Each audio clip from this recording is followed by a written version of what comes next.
Ed Kof. Yeah. Yeah. Hi, Hey, Ed guys. Kof and Eric and Ludger. And am I saying that right? Is it Lud or Lude? Lude. Normally it's He's not Lud. lewd. Well, That's it's what I would my say, Ludger. Lud. So because of my German, my whole year of high school German back in 1976 or 77. Donna Rose. Hi, everybody. I thought that U was like a long U sound, ooh sound, not an sound. Ooh, But I could be wrong about that. Umlauts on it. But oh yeah, there's no umlaut. Let's see what he has to say. Oh wait, no, he's only talking to Liz. Yeah, exactly. Ludger and I have a special relationship. Okay. There's Donna. I was thinking there were no ladies in this chat, and there's Hello, Donna Rose. Donna Rose. Tim Van Ram. Good Tim afternoon. and Let's Em play. and Tim, the recorders are on. You don't Michael have to, Kuipers. Well, yep, we're all set. You don't even need to remind us. We're all set. Have Steffi's we going to got no join one us. else coming this week? Steph's coming. After Yep, work. Steph. After work. Steph's coming. Lucky Steph.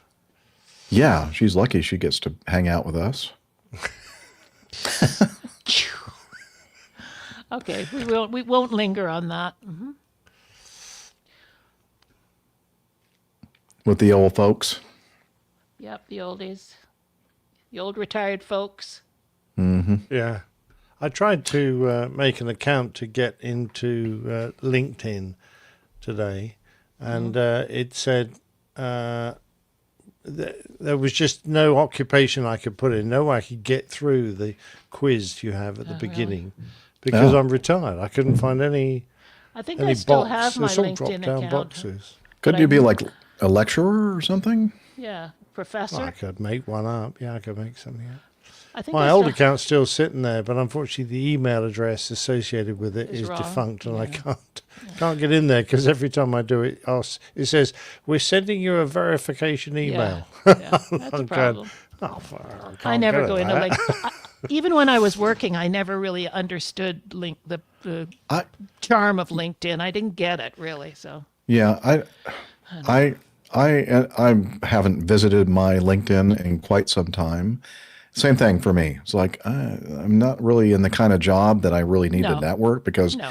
once you're an airline pilot for a certain company, usually that's what you do for the rest of your career, unless you That's right. stick it up. You're not having people.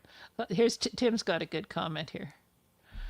What? Yeah. Okay. Let me go back Two to the by screen. 2, 50%. 2 by 2 for all 50%. Yeah. Well, good. We nailed it. Thank you.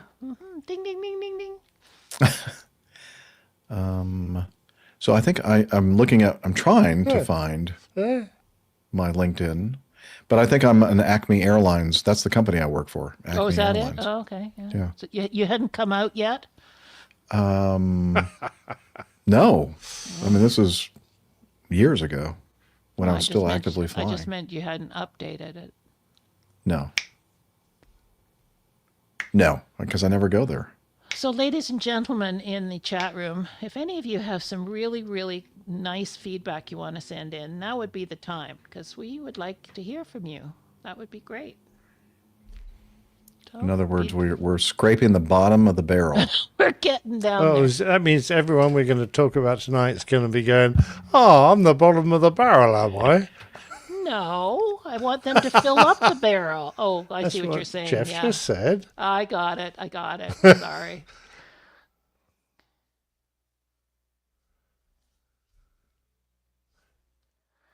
I'll have a look.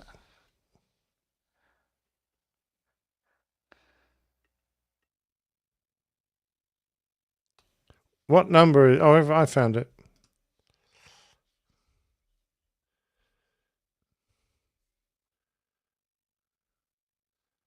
Okay, I'm back on StreamYard. I don't know. Maybe it's just me.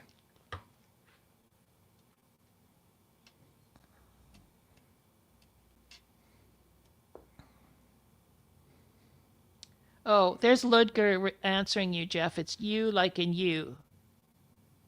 So, Ludger. Ludger. Okay, good. I was doing it right. You were. Lou. You're Excellent. right. Lude. You were right. He's such a lewd guy. You are hot, Jeff. You're hot tonight. Well, okay. I meant Thanks. correct, like correct on hot. You're Oh. hot. You're like, Oh, oh, no, I don't comment. thought you were on those talking about things. my hot looks. Yeah. Well, thanks, Liz. You look hot too. Yeah. With that nice jacket you're wearing. We're supposed to go up to 12 Celsius tomorrow here. Woo! I'm going to barbecue. Ooh, 55 I know. ish. That's nice. But we still got a lot of snow here. But anyway. Let's see, what's our temperature right now? It is 72, so that would be like 21, I think, or 22. 22, I think. Yeah. It's That's 6 perfect. It's Perfect. 6 Celsius here right now, but it's going to be 12 tomorrow. But then we're going to have a crap load of rain on the weekend, like rain. Yeah, we're rain. supposed to have some severe weather like late Yeah. Saturday night, glad you're Sunday gonna be- morning. Maybe some tornadoes, some naders, Some naders. Oh, you want naders? nader juice. Yeah, naders. You've been listening to Ryan. Yeah. All right, so we getting ready to Okay. roll here? Well, hang on. I got to get my LinkedIn verification. The thing you didn't ask Ludger was, does his surname go Humpert or Humpert? Well, why don't you ask him, Nick? Or Humpert? I'm too embarrassed. Or Humpert? And anyway, Or it's just a Humperdinck. continuation of your previous question. Hi, Jeff. Are you looking for a job right now? No. We could give That's the you first one. thing I see on LinkedIn. Jeff, did you see? Did We you see the we can email? find a we- job for you. Did you see the email we got this afternoon? Are we looking for an audio editor? Sounds like this guy thinks you're not doing a good job. I know. We get those things all the time. I see about 5 a week of going, your website is great, but actually know. it's crap. I know. Exactly. Let me I tell you love how to what you're- fix it. I know. I love what you're doing with your website, but But, Mm-hmm. exactly. Yeah. Well, I really love your show. And then they pitch people for us to interview. And I'm going, well, if you actually listen to the show, Yeah, that's right. you would know that we don't do that, really? Yeah, when was the last well, time we actually had if a we don't get more interviewee feedback in, on- maybe we will be. No. No, I'm kidding. No. I ain't no way, girl. I ain't no way. So yeah, so now my actual job or whatever listing in LinkedIn is Airline Pilot Guy Aviation Podcast. Oh, Oh, right. Podcast. I didn't change that. Who changed that? not me. Because it used to have like captain for Acme Airlines. Aren't you the only one that can change it? I don't think they can change it. Normally. That's what I thought. Perhaps you did it in your sleep. I was just going to say one night you were drinking a bottle of wine and you decided, That's oh, it. I'm going to No, Bottle somebody- of wine, I'll fix that. I'll fix I'll it. fix that. Leave I'm gonna it put with the me. podcast. I can do that. Oh, I'm not verified yet. Is that something you have to pay them to get verified? Probably. I don't know. Okay, well, I'm never going to be verified. No. I'm Jeff Nielsen, airline pilot, host of the Airline Pilot Guy Show, podcasting consultant. Oh, are you? Right. Well, I maybe I mean, put that no, on there a long time You ago. have advised some people on their podcasts. Yeah? Yeah. Viewers of your profile also viewed Nick Anderson, senior Airbus captain at Virgin Atlantic Airways. What? Oh. Somehow you've gotten linked together. And there's another Nick Anderson, GSP STS HAA pilot. What does that mean?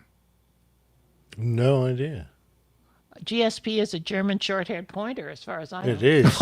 Nick Anderson, German short-haired pointer. That's a nice name for a dog. It is, isn't it? All right. I should cut my hair like a skinhead, then I'll be a short-haired pointer. There you go. Exactly. All right. Enough of this frivolity. Let's get on Oh, with this. this is fun, Liz. Come on. Yeah, much I more wanna fun keep than doing doing it. the show. It is Okay. actually. Let me get to the show page. The what do we call this thing? Evernote. And I'll go to the intro and make sure everything is there. Okay, we take Nick Camacho. He's not going to be with us today. He is not.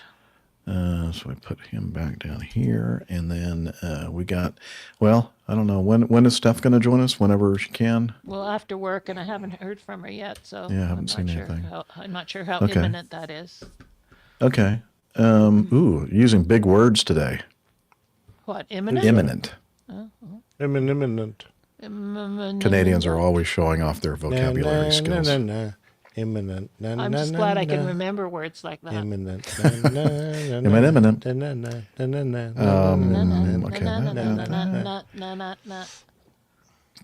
Ba-do-do-dum. Okay. Okay. And we did the Radio Roger test. Shall we do it just for the music technicians in our live audience? Sure, if you wanna. Okay. You're listening to the Airline Pilot Guy Show.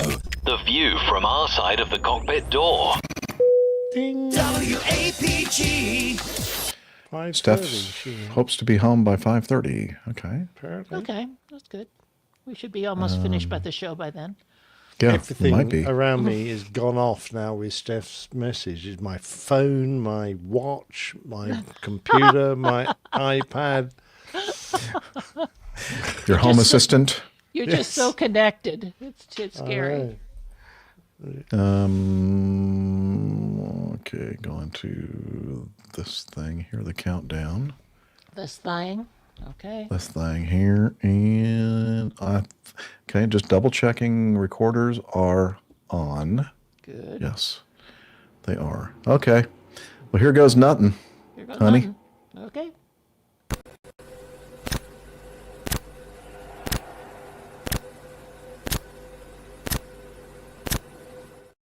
You know, does it sound like people are being tortured in the background when you're doing the countdown? Do you hear that? Like, oh, you hear those sounds in the background when I play that? So to hear a Okay, hum. listen been listen doing- carefully. I've been doing that for so many shows, and now you've noticed it. That's you? Doesn't sound like you at all. Okay, here we go. Just listen carefully.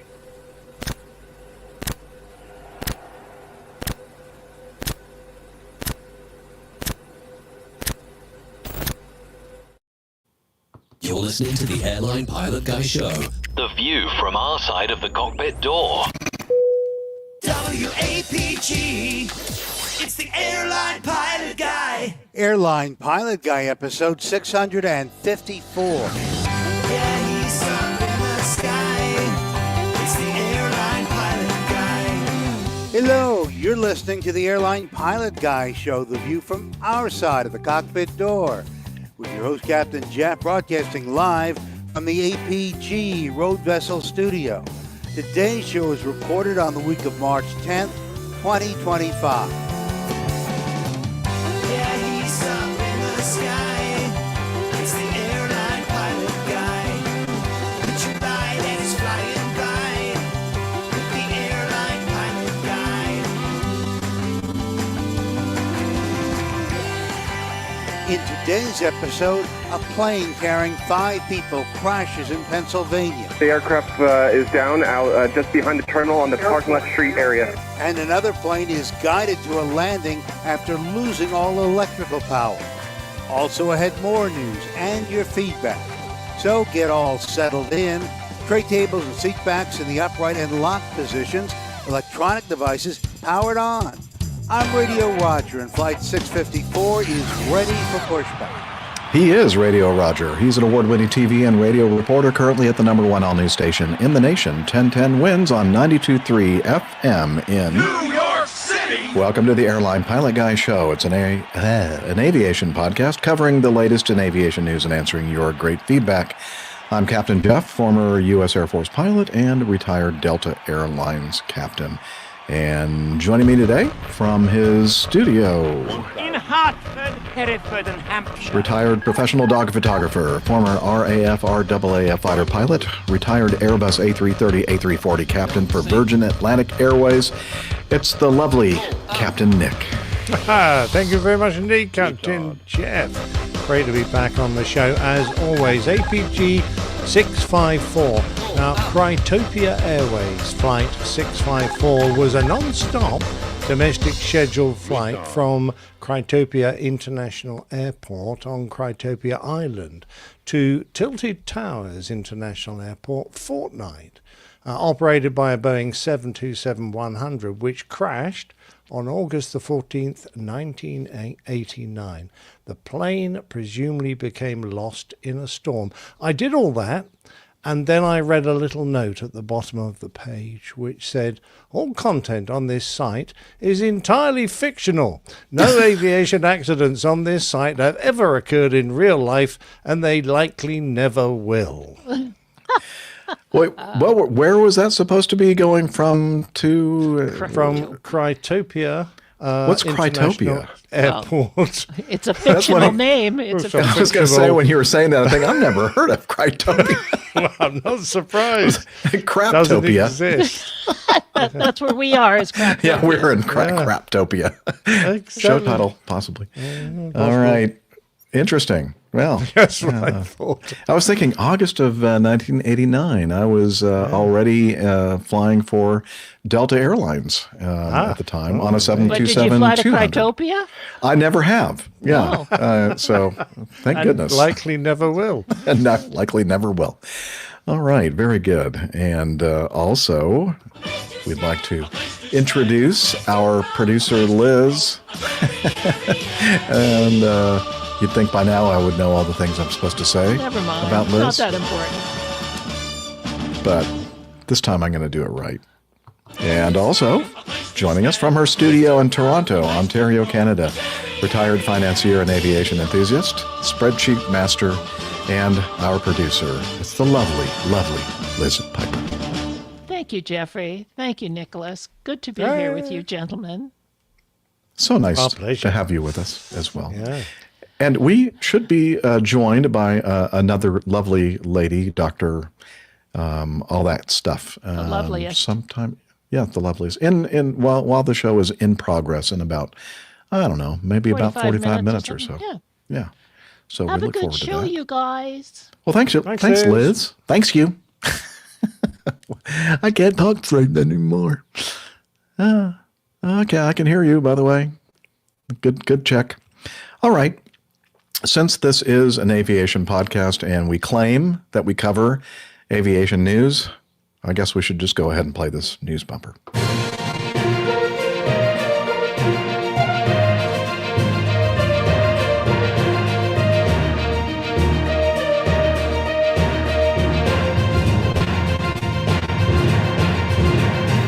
Stand by for news. Okay, on the when this was just a couple of days ago. Like, was it yesterday that yesterday the preliminary report was released for the accident, the midair collision near DCA, Washington D.C.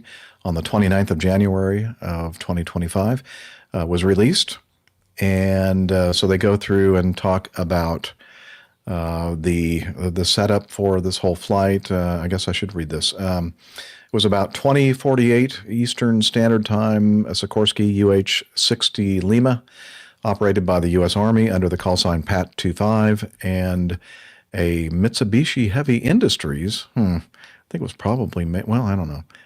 I always think of it as a Bombardier RJ. Oh, they sold everything over to the Japanese. Okay. CL602C10, a CRJ 700. November 709 Papa Sierra, operated by PSA Airlines as Flight 5342. They were operating on behalf of American Airlines. Collided in flight approximately half a mile southeast of Ronald Reagan Washington National Airport in Arlington, Virginia. Impacted the Potomac River in southwest Washington, District of Columbia. The two pilots, two flight attendants, and 60 passengers on board the plane. Let's see, there were that many, and all three crew members aboard the helicopter were fatally injured. Both aircraft were destroyed as a result of the accident. Flight 5342 was operating under the provisions of Title 14 Code of Federal Regulations, Part 121, or we usually just say FAR, Part 121. as a scheduled domestic passenger flight from Wichita Dwight D. Eisenhower National Airport, Wichita, Kansas, to DCA. Pat 25, the helicopter originated from Davison Army Airfield, Fort Belvoir, Virginia, for the purpose of the pilot's annual standardization evaluation with the use of night vision goggles, or NVGs. Night vision meteorological conditions prevailed in the area of DCA at the time of the accident. And then they have a figure here that shows the preliminary radar track over the Potomac, and let's see, the track of the helicopter and the track of Flight 5342, and where the two came together, which was exactly about a half-mile final for runway 33 at DCA.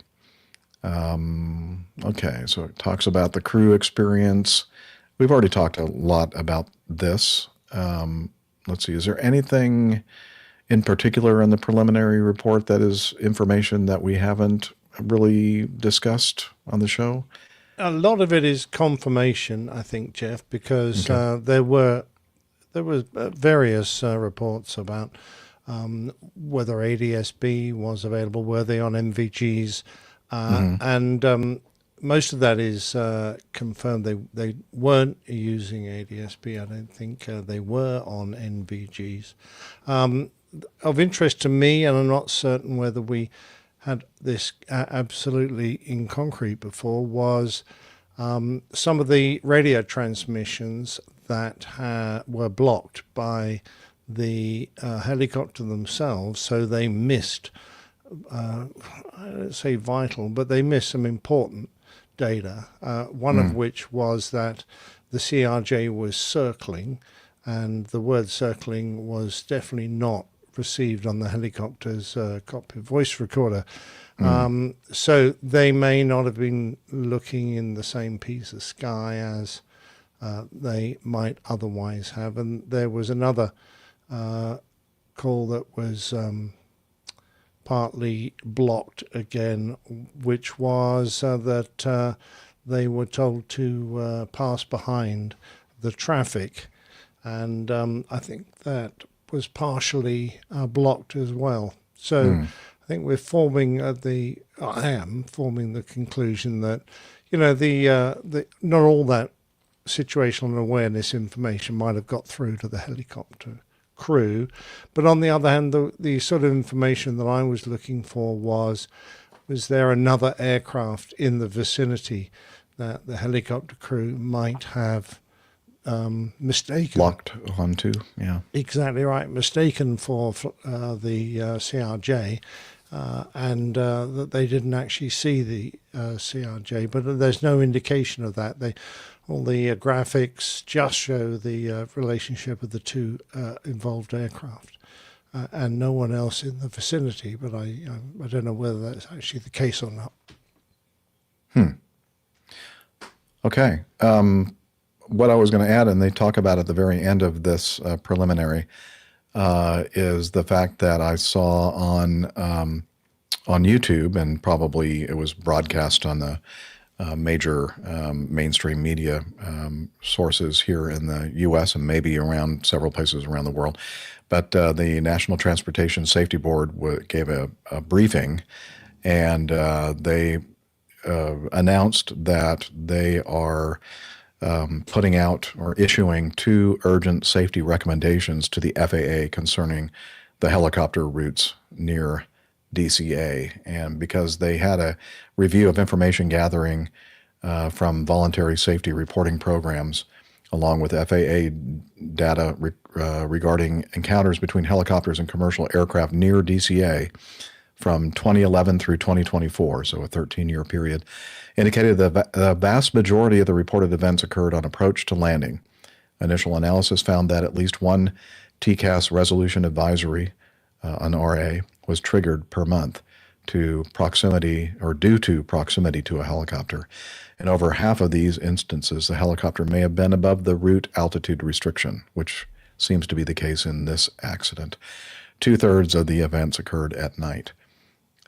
So another review of commercial operations instrument flight rules, departures, or arrivals at DCA between October 2021 and December 2024 indicated a total of 944,179 operations. During that time, there were 15,214 occurrences between commercial airplanes and helicopters in which there was a lateral separation distance of less than 1 nautical mile and vertical separation of less than 400 feet. There were 85 recorded events that have involved a lateral separation less than 1,500 feet and vertical separation less than 200 feet. So this is the reason why they were saying, you know what, we need to do something about this. We need to put out, and the new FAA director has already suspended those helicopter routes around the area of DCA on a temporary basis. But I think the NTSB was requesting that they make this something permanent, so that and come up with some kind of an alternative routing for the helicopters so that they aren't exposed to commercial traffic trying to land at DCA. So, yeah. Yeah, good point. The CRJ crew definitely had a resolution advisory on the helicopter. Traffic alert on the helicopter. And I suspect that someone was looking out the window at that point, because just before the collision, of course, they attempted a full deflection pitch maneuver upwards to try and escape from the helicopter that they obviously picked up.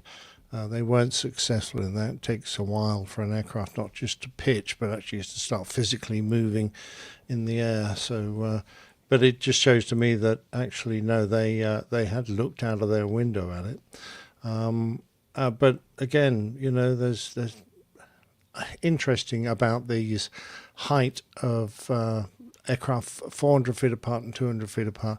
Well, that would be pretty normal, I would have thought, because, you know, if you are flying below 200 feet right under the final approach path to that runway, every time someone gets close in position, not in height, even if you're being fairly legal, I think it would be quite an eye-opener to have a helicopter go underneath you on finals just a couple of 100 feet below you. That would probably, raise some eyebrows. I'm surprised that perhaps this is, hadn't been thought of before, shifting the corridors or changing the procedures somehow. Speaking of that, the lateral corridor procedures of these helicopter routes, there's really no defined corridor that they're supposed to, like, it's a general instruction about where you should be flying, but not exactly defined parameters as far as this is the lateral confines of this route. And that's right. So that's something that gives the impression that they hug the eastern coast along of the river, the eastern edge of the river along that, so that they've got as much as possible lateral separation from the airport and the helicopter route. But apparently once they've got traffic sighted, they basically they separate themselves from the traffic. They don't worry too much about where they are over what part of the river. And that wasn't really a requirement of that route for them to fly specifically of that blue line. There are no defined edges of it, for example. So I won't say it sounds all a bit ad hoc. I think it probably worked very well and had done for many, many flights. But something on this particular flight led them to be a little high. And there was obviously something I read, a definite 100-foot height difference between the pilot monitoring altimeter and the pilot flying altimeter. You're not sure which one is right. And when you're actually only got a few 100 feet separation, a 100-foot altimeter error is a big proportion of the height separation you should have. Yeah, it is. Oh, Ed Kof in our live chat says, even if the helicopter stayed below their ceiling and this accident did not happen, I'd never think the FAA would be okay with a helicopter passing below an airliner by 100 feet. Yeah, I wouldn't think so either. No. But- And we've seen enough airliners deviate from a flight path on the approach to a runway recently to realize that, people do make mistakes and they often get corrected, or people go around. We had one just last show. We were mentioning an Asiana flight that went into San Francisco, went several hundred feet below its normal flight path going into San Fran. And Right. if you've got helicopters going underneath you on a designated route and you get regular errors like that, then yes, eventually someone's going to have a really bad incident, and this was one. Just to get back to something you mentioned, Captain Nick, regarding the TA, the traffic alert. Was that a traffic alert that was issued to the CRJ below 500 feet? And if so, was that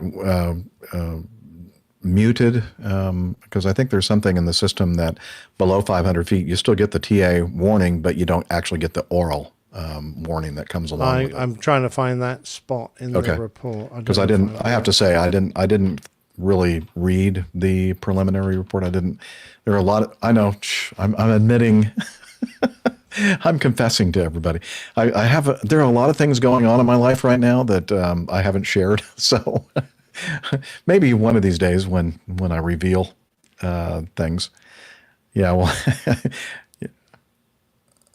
well, we'll be having some psychological therapy. So I was pretty busy the last few days, so didn't get a chance to thoroughly prepare myself for this. So that's why I'm relying on Captain Nick and all his wisdom and knowledge. I was giving a talk yesterday, and I was. Oh, so he has actually a legitimate excuse for not prepping. All right.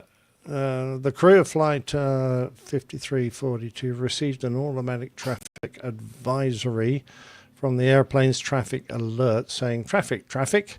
At this time, the aircraft were 0.95 of a nautical mile apart. So does it say what height they were? It should do on the diagram. No, it doesn't. It just gives area of collision. Okay. So they did get an oral Yeah, they did. alert. Okay. Yeah. So Interesting. when it happened less than a mile apart, I would have thought the crew would have been looking out of the window at that point. Yeah. Or one of them. No kidding.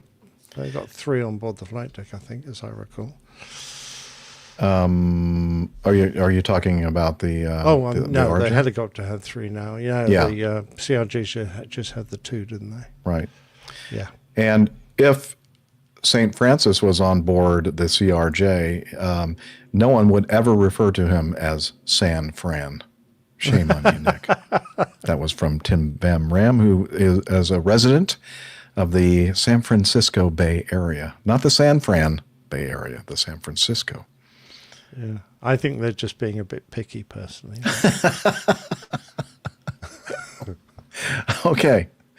All right. So, again, we'll release information as it's released from the National Transportation Safety Board on this horrible tragedy. All right. Moving to this next one, and we have a video. And so I'm not going to set this up at all. I'm just going to start playing the video. Oh, you know what? I need to present that video, don't I? Okay, what did I do? I somehow managed to hide it. Where did it go? Where are you? Come here, video. Come here. Oh, I found it. Okay, share and... I've got one on my computer, if that helps. Well, no. We don't want to watch that one. Thank you, Captain Nick, though. Okay. I appreciate that. Okay. All right, here we go. Here's an aviation video that we want to talk about on this news item. Oh, I thought I set that up so we wouldn't have that. Oh, well. That's VAS Aviation, Real Aviation Communications, using live... 572, can you do me a favor? Yep. Yeah, we got an emergency inbound to Lufkin Airport, and they're having a hard time with their electricals, and I don't know if they turn on the runway lights there at Lufkin. So can you switch over to that frequency and turn them on for me? I believe it's the Unicom. Yeah, we can try to do that for us 572. Flight 572, it's 123.0 for the Lufkin Unicom. 123.0 for the Unicom. You go to that frequency and you click it 5 times. Or 7. Since Okay, when has 123.0 been approved RT? Yeah. It's You're America. trying to call Houston Center, so I know you're having an emergency situation here with electrical issues. Acknowledge with an identity for this. I don't see an ident. Air share 301 Houston. Hello. Air share. When I think you're trying to call center, I got Lufkin Airport here, 12 o'clock and about 30 miles. I can't hear anything you're trying to say. If you can ident, if you hear this, I'd appreciate it. Lufkin altimeter 3005. Airshare 301, the Lufkin weather automated observation wind 1709er, visibility 10, ceiling broken at 4,500, overcast at 6,000, temperature 182.6, altimeter 3005. Correct 572, able to switch over there to turn on those runway lights. You probably can't see from that location, but were you able to see that? We pressed the mic 7 times on the frequency. We're still far away from it. We'll keep trying as we get closer, and now we can't see the airport. So it's 572. That's 572. I appreciate your help. Airshare 301. I think the runway alignment lights to runway 7 are out. Airshare 301. I'm not sure if you can hear any of that. We did have an aircraft trying to turn on the runway lights for you. Airshare 301, with the wind being 170, are you wanting to land any runway? Are you wanting 16? If so, acknowledge with 3 clicks. Airshare 301, Lufkin Airport is off at your 1 o'clock, like a 262 heading and 12 miles. Obviously, they're having some issues with electricity. Airshare 301, you setting up for runway 34, if so, acknowledge with 3 clicks. Center Airshare 301 emergency. Oh. Airshare 301, Houston. Got you loud and clear now, Airshare 301. Airshare 301, Houston. I've got you loud and clear. Lufkin altimeter 3005. Need the winds again because we need probably at least 5 feet. Airshare 301, yeah. Wind at Lufkin is 170 at Niner. Stand by on the runway link. I think 5100 landing to the west. We are at total emergency, our total electrical failure at this time. Well, almost. And Airshare 301, the longest runway at Lufkin is runway 725, 1,400 feet. Is a hard surface. 5,400 feet. Okay, anything close by? Well, we'll take that. Airshare 301, if you could ping 3,000, and are you able to turn with heading? You can turn with heading, correct. Airshare 301, I'm got a lot of background noise here. You can take headings? Yes, we can take heads at this time. 301, Roger, would you like to land? Lufkin. Always probably to the west if we could come straight in. Airshare 301, your Lufkin Airport right now is 2 o'clock at about 6 miles. You're still a little high. Do you have the airport in sight at all? I think there's a layer out there. Now we're descending at a 7,100 this time. Airshare 301, Roger, just fly your present heading right now and make like a 250 heading. I'll give you a base turn here shortly to line you up for runway 7 since you're overflying the airport right now. Okay, present heading, and we'll take the base turn. Air 301. You're not in a position to take a base Airshare turn. 301, you're still a little high. I'm going to have you on the heading for a minute or two and turn you to the north, which will be a base turn for runway 7, which is the longest runway they have at Lufkin. Once you're the layer there, let me know. I did have an aircraft try to switch over to Unicom runway lights on for you. We're just breaking out right now. We're kind of in the bottoms here. We're passing 4,700. Sure, 301, Roger. Maintain 2,500, please. 2,500 air share 301. Air share 301, flighting of 340. Heading 340, air share 301. 572, are you able 5,000 to get you below the layer to see if the runway lights are on? Yeah, we can do that to 572.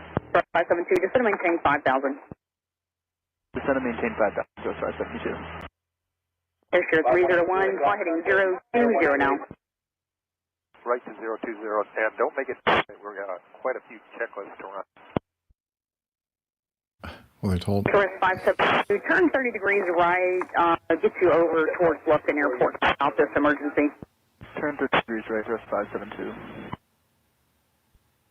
Air share 301, just updating you on your position. You're about 11 miles west of the field. I'm going to turn you around to the right to try to line you up on runway 7. Share 301. Center, I hate to do this, but we did, with this configuration, we need 6,000 feet. Is there anything close to Lufkin? Share 301, stand by. Share 301, in this vicinity, the longest runway is at Lufkin at 5,400 feet. The next closest would be 5,000. That's less. Air share 301, are you still wanting to try to land Lufkin, or do you want to go somewhere else? We're rerunning the numbers right now. Air share 301, Roger, fly heading 120 when you're able. Right to 120, share 301. Air shuttle 16, or correction, air share 301, the longest runway at Texas Regional is 6,109 feet. Where's How that? far away is that? Air share 301, it's after 11 o'clock and about, let's go with 5060 miles. Stick with Lufkin. I got off altitude. I'm sending back down to 2,500. Air share 301, can you say that again? I'll take Lufkin, either 07 or 25. Okay, yeah, you're in a beautiful base turn right now for 25. If you could, fly heading of 110. Heading 110, air share 301. Press 572, let me know if you get to the airport in sight, please. Lights are on at Lufkin. Press 572, thank you so much. I would have them do the clicks again. Share 301, that heading should line perfectly up with that runway. I've got confirmation from that thrust light that the runway lights are on. Okay, my FO has it. I'm still looking. Air share 301, I'm going to do some S-turn. Air share 301, you said you have it in sight? Do you have the runway in sight? We're just high. Air share 301, runner. And be advised, runway 16 is only 4,000 feet. Again, runway 725 is 5,400 feet. Okay. We would like 725. Air share 301, Roger. Are you, what heading are you turning toward? We've got the airport in sight. I'm heading about 180, but it looks like we're lined up on, looks like we're lined up on, we're left of the south runway.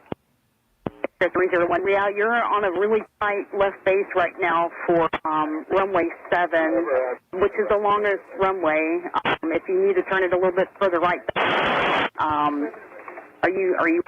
if you land 7, that's approved, obviously, and we're going to go out and line up for runway 007.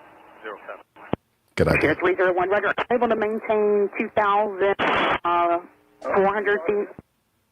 Climb to 2.4. Sure, 301, thank you. Sure, 572, just going to need your help with the reference to emergency here. I'll get you back on course after the 360. I really appreciate your help. No problem, sir. 572. Air share 301, fly heading of 270. Air share 31, and you're lining me up for 07, correct? Sure, 3-1, yes sir, I'm going to line you up for runway 7. I'm going to give you a nice long downwind pace here and give you about 9 miles to line up. Is that okay? That is fine. Air share 3, you could maintain 3,000. 3,000 air share 1. I think we can turn in now, air share 1. Air share 3-1, roger, turn left, heading 160. 60 air share 301. Air share 301, it's going to maintain 2,400. 2,400 air share 301 and heading 180, you said? No. Air share 301, say again. I've got the air share 301. Air share 301, yes sir, and I'm going to line you up with that runway here about 105. Air share 301, kind of overshooting the center line there, opening of 085. Yeah, we're rolling out this. Air share 301, perfect. Air share 301, advisories is approved unless you want to stay here with me. I will need confirmation that you're on the ground safely, please. Yeah, we'll stay with this. It's okay because only one of us has radio, and that's me flying. Air share 301, roger. Yeah, that's fine. I do not see any traffic in the vicinity. You're still about 3.5 miles west of the field there. That's flight 572. Can you go over to Unicom and transmit for that air share that they're taking runway 7? Yes, we can do that. Lufkin traffic. There is a Phenom on short final for runway 7. Emergency aircraft, Lufkin. I would make sure that the lights were still on, though, by doing the clicks. Air share 301. Made it on the ground. Thank you so much, sir. I appreciate everything you've done tonight. Thank you. Didn't know if we would make it. Air share 301. I got your isolation, obviously. Y'all have a good night. Okay, and air share 301. Would you like 7,000 again? Almost sounded like they were getting emotional there. 572. Yeah. 572. I'll maintain 7,000. 7,000 through 572, thanks. And so, thank you so much for your help. It helped a lot. Happy to help. They're safe, they're 572.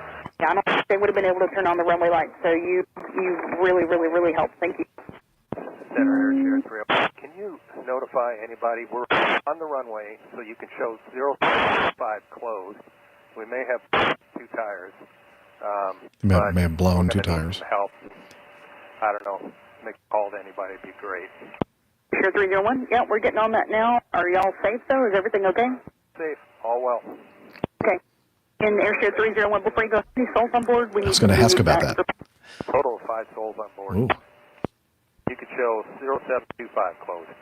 Yeah, I will pass that along. Do y'all need any kind of equipment out there, or fire trucks or anything like that? Yeah, we see 2 trucks kind of racing down the taxiway, coming towards us. Need anything else? I'll be here. All right. Wow. Happy ending in this case. So some of you may be wondering about, he said it was a total electrical failure. I guess I don't know if I'd say total electrical failure, because he did have obviously emergency, either standby and or emergency backup power remaining. Yeah, I think he had a battery. That's all he had left. So he was operating on battery power. And I don't know, I'm not familiar with the Phenom, how long the battery power is good, powering the emergency buses. One of our APG community members has flown the Phenom. Well, probably several of our community members have. But they put this graphic up in social media about the items that you would be losing if you had a complete electrical failure. And, it's got some things on there that really are more like comfort and not that important, but there are also many things on there that are kind of critical items to have powered that they lose in this case. But that's why he was referring to running checklists and such. But I was thinking to myself when he said that, Captain Nick, that if he's on emergency power, that means, he's running off the battery bus, and, how long is that battery going to last before it runs out of juice? And, good question. 30, 45 minutes, perhaps. Most of them, in most aircraft that I have, the batteries have a minimum power of 30 minutes. Mm-hmm. So anything above that is great, but that's all you can absolutely rely on.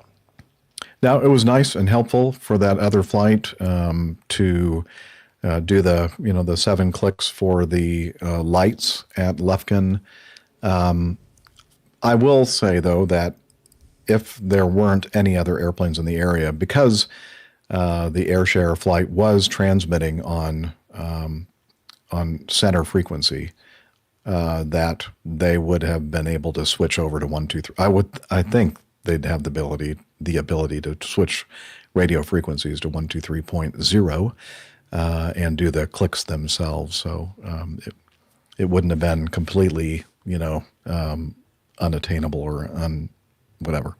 Main Man Micah in our chat says no rat on the Phenom, no Ram Air turbine. I don't know. I'm not sure if a Phenom has that capability or not. So it's kind of a small airplane. What were you saying, Liz?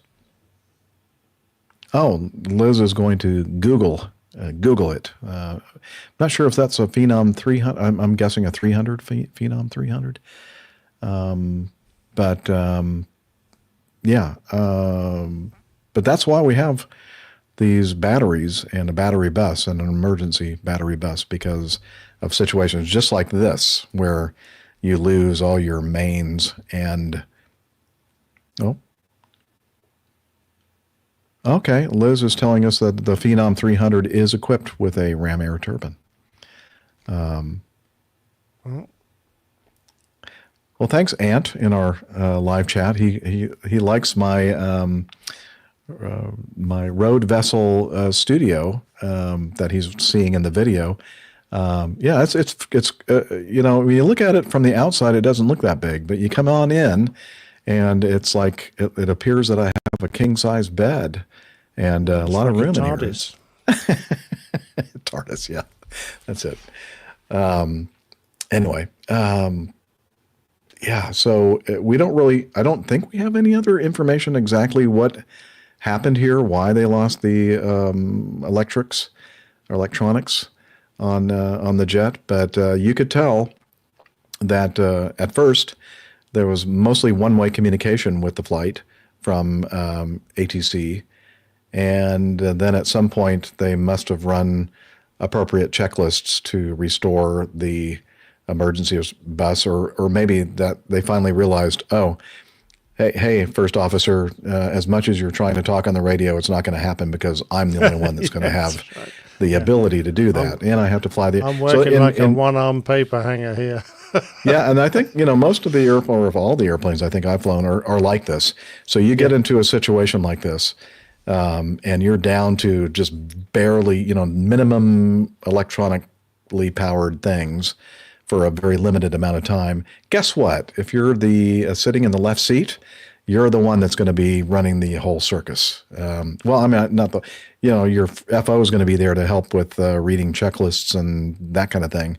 But pretty much you're going to be doing all the communicating, and you're going to be doing all the flying and everything else from the left. All your instruments on the left side of the cockpit, the captain's seat, are going to have all the information. And basically, if you look over at your first officer's side, the right seat and the panel and everything else, it's going to be very, very dark. Not much going on. The whole airplane's going to be pretty dark, because I'm looking at the list of kit they lose. They lose all their landing lights, taxi lights, they lose beacons, they lose their strobes. So there's very little on the outside of the aircraft. I don't know what they've got on the inside, probably just some emergency floodlights. I see they've lost engine 1/2 fuel flow. I'm not quite sure what that refers to. Maybe that's an indication. Yeah, good point. They lose their number 2 fuel pump. That was common that would with be an us. important thing. we were left with one booster pump out of 4. They don't no pitch trim, no automatic pressurization, which can be a real nightmare when you're trying to deal with an emergency.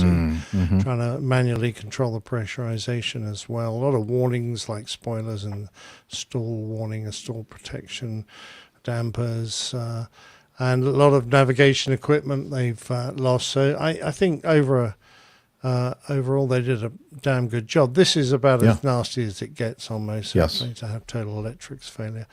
And I must admit, on our emergency checklists, I think when we're down a battery only, we still called that a total electrics failure. So that's probably what he was he was telling air traffic, because that's what the emergency was defined as, I guess.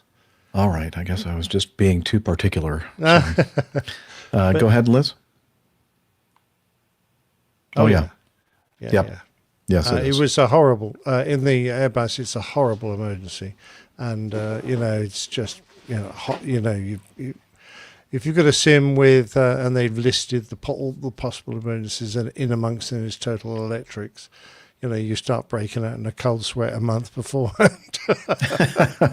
So, it was just a nightmare of a drill. But I tell you what, I was just a little bit curious. Do you guys in America have a speechless radio procedure?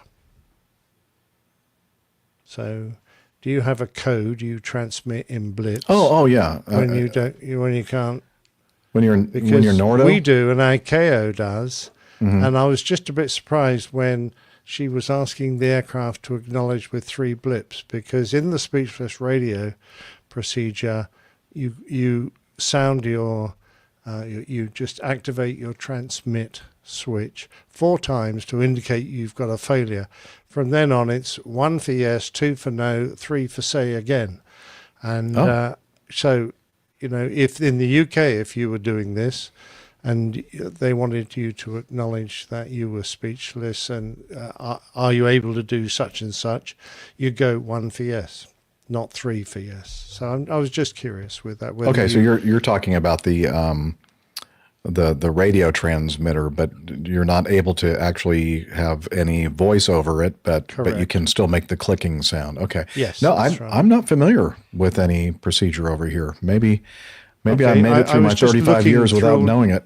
Yeah, that's fine. No, I was looking through the FAA manuals. It's written well. I checked. They popped up in the Australian manuals. It popped up in UK manuals. It popped up in the ICAO radio manuals. But I didn't see anything in the FAA. It's just something that we were used to doing in the UK, and it's just as simple. If you lose your microphone, you've still got a working radio, but you can't modulate. You can't speak into it because the microphone's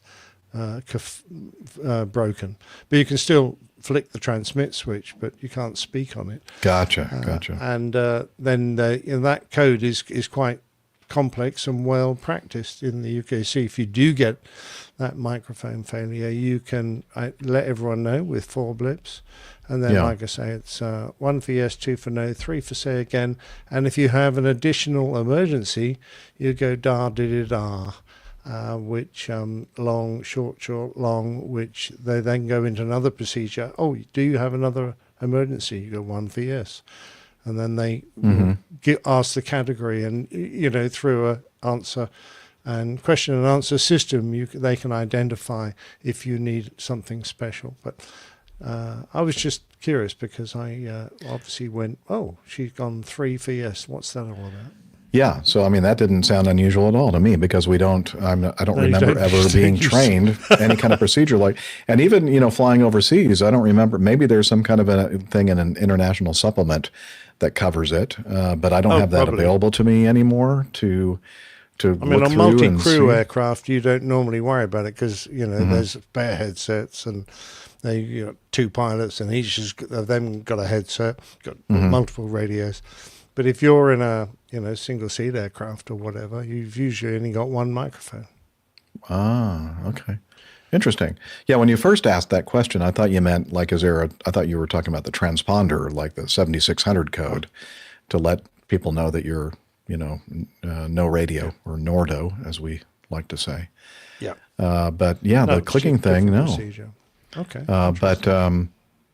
Yeah, so that it kind of confirms what I was going to say, or I did say, regarding the clicking of the microphone transmitter to activate the lighting system at Lufkin, where the other flight did that for them. But the whole time I was thinking to myself, okay, that I think it lasts like 15 minutes before it shuts completely off again. I'm thinking I would have asked, hey, can you tell that guy to do the clicks again just to make sure that Yes. because Yeah, I don't know, that I would didn't. have been a good idea.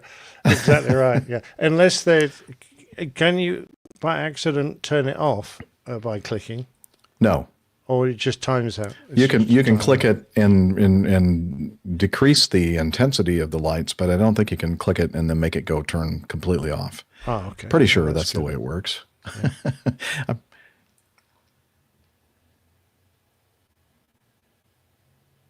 Oh yeah, very very good point, Liz. Yeah, they were worried when they were sitting on the runway that someone else might try and land on them.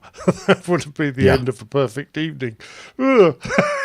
Yeah. They were all right. Oh, they till made you it tried to safely, and land. Yes. no, they're Damn. yeah, Damn. so close. Yeah.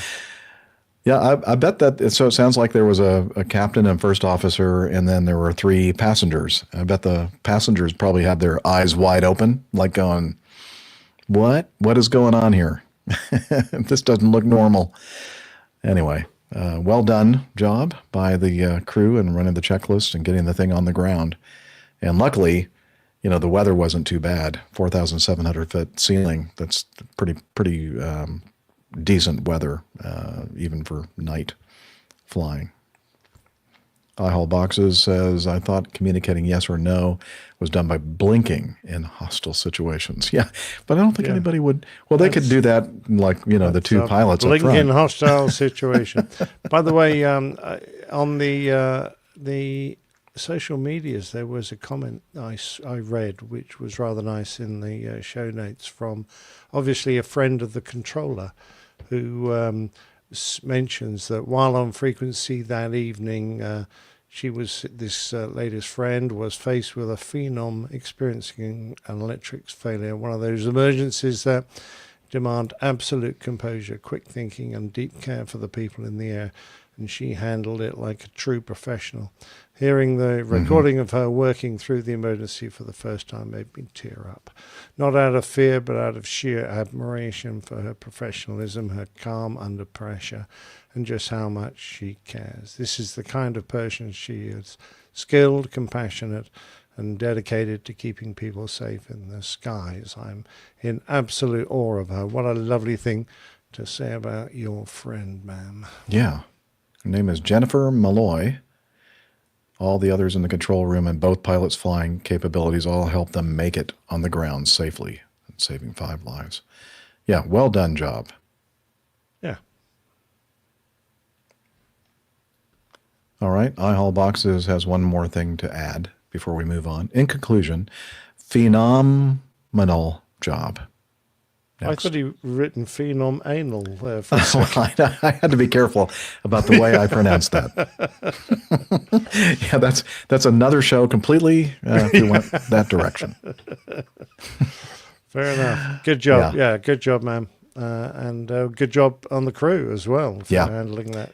And as I mentioned at the very end of that, you could, and that was the first time I'd listened to that. And you could really hear the emotion in both the pilot's voice and also the controller's voice. Yeah, so absolutely. It's like one of those things. Sometimes we experience something, and at the moment we're not emotional, but then as soon as we realize that it's going to come to a satisfactory or a successful conclusion, then all of a sudden our bodies go, "Oh wow, what did you just put me through?" I mean, I've had a few situations where my body goes, I know my legs aren't going to work now. You're just going to have to sit there in the seat for a while because you can't stand up.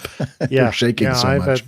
I've had the odd flight where right at the end then, when all the pressure's off, you suddenly look down, your hands start just gently shaking, and you're going, and it's just, I think, that release and that all that adrenaline that's built up in your body, and to keep you absolutely focused on what you're doing, when all of a sudden you don't need that anymore. Wow, your body starts kind of reacting and giving way.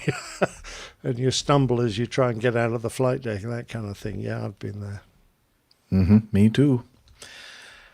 All right, another video, another Vass Aviation video, and and we'll have this in the show notes for those of you driving around and listening to the audio-only podcast. We'll try to describe it as best we can. You can probably understand what's happening with the radio communications here, and then we'll have a nice discussion about it as we finish up. But this was... Steve Horn, you'll remember how I got there. What's the how I got here? Hi, HIGH. Steve used to send us in those very well-produced audios, and we missed that. Steve, you got to get on that. Anyway, he said my ears sure perked up at those winds. 270 degrees for runway 36. Yeah, no thank you. Well, you'll see what he's talking about here. That's a direct crosswind, and he didn't give any indication of the velocity of those crosswinds, but we're gonna hear what they were reported by the control tower here very shortly. As soon as I stop yakking and hit the right button. Are we on the stage, Liz? Okay, here we go. Skywest 4177, current wind 280 at 29er, gust 42. I'm assuming you can't go with that? We can go with that, Skywest 4177. Really? I would say no. We can't depart Skywest 4177. I can't. 4177, Roger. Runway 36 left, taxi via Golf and Charlie. Delta 2886, just want to give you an update. They said your company in front of you said one of the signs up there heading to your left on that service road is blowing pretty hard with the wind and maybe a FOD issue, so just use caution up there. That's windy. I appreciate that. We're looking. That sign might get blown off. Current wind 270 at 25, gust 42. Wow. Be on 4 Romeo Charlie, turn left when able, ground point 9er, good day. And somebody just landed. Point 9er, did have to see about 20 knot loss in short final. Okay. 20 knot loss, short final, thank you. That's not good. Attention aircraft for 36 right, short final, 20 knot loss reported by Phenom. Ground up 2873. 2873, go ahead. Hey, for fuel, we're going to have to shut an engine down. I just want to give you a heads up so that when it does come time to move, you can factor us in for a few minutes to warm that up. Roger. Hey, ground, good afternoon. Lead Air 300, signature Alpha ready for taxi. Lead Air 300, Austin ground. Current wind 260 at 24, gust 42. Can you depart with that? Yeah, we can do that. Lead Air 300. Yeah, we can do that. 300, Roger. What ramp did you say? Hold No my problem. We're at Signature Aviation. 300, Roger. To be Lima and Bravo. For 36 right. So, Lead Air 300, runway 36 right. Southwest 682, we can accept those winds for departure, so we can continue taxi when you're ready. Southwest Okay. 682, Roger. Continue via Charlie behind the Delta Embraer. All right, continue 36 left via Charlie after the Embraer, Southwest 682. Okay, I'm just going to pause it for a moment. So far we have, let's see, who's the first one? Well, at least one BizJet. The guy coming out out of the signature ramp, and I think another one was a regional jet, and then the Delta, and and a Southwest, and SkyWest. That's it, SkyWest, and then Southwest, and everybody so far except the Delta said, "Oh yeah, we can do that." You'll notice that the Delta flight is a little bit Delta's ops procedures, standard operating procedures are a little bit more restrictive when it comes to these kind of wind situations. All right, so let's continue. Lead Air 300, Austin Tower. Lead Air 300, Austin Tower. Lead Air 300, Austin Tower. Hello? Hello? Lead Air 300 Tower. Air 300's up on tower, Leader. Lead Air 300, can you make the left turn on Mike? Yeah, we can make a left on Mike, Lead Air 300. Air 300, taxi via Mike, hold short, runway 36 right. Mike, hold short of 36 right, Lead Air 300. Okay, so he's... Wind 260 at 29, gust 42. It's basically Leader 300, runway 36 right at Mike, line up and wait. 36 right at Mike, line up and wait, leader 300. a full direct crosswind, basically. Leader 300, wind 260 at 26, gust 42. Fly heading 040, runway 36 right, clear for takeoff. Heading 040, 36 right, clear for takeoff, leader 300. Here we go. What could go wrong? Southwest 682, Austin Tower, wind 260 at 27, gust 42, runway 36 left, line up and wait. Line up and wait, 36 left, Southwest 682. Okay, now the airplane's... Delta 541, we're going to stop. Yeah, because Delta 541, hold position there. we see an airplane that's going crazy. There. Everybody hold position on my ramp. Everybody on taxiway, Southwest, that's you. Stop. Stop! Let's do very fast. Oh, leader 300, stop on the runway. Delta 682, hold short, 36 left, to Fable. We are just slightly over the line, Southwest 682. Southwest 682, roger. Just hold position. All right, holding position, Southwest 682.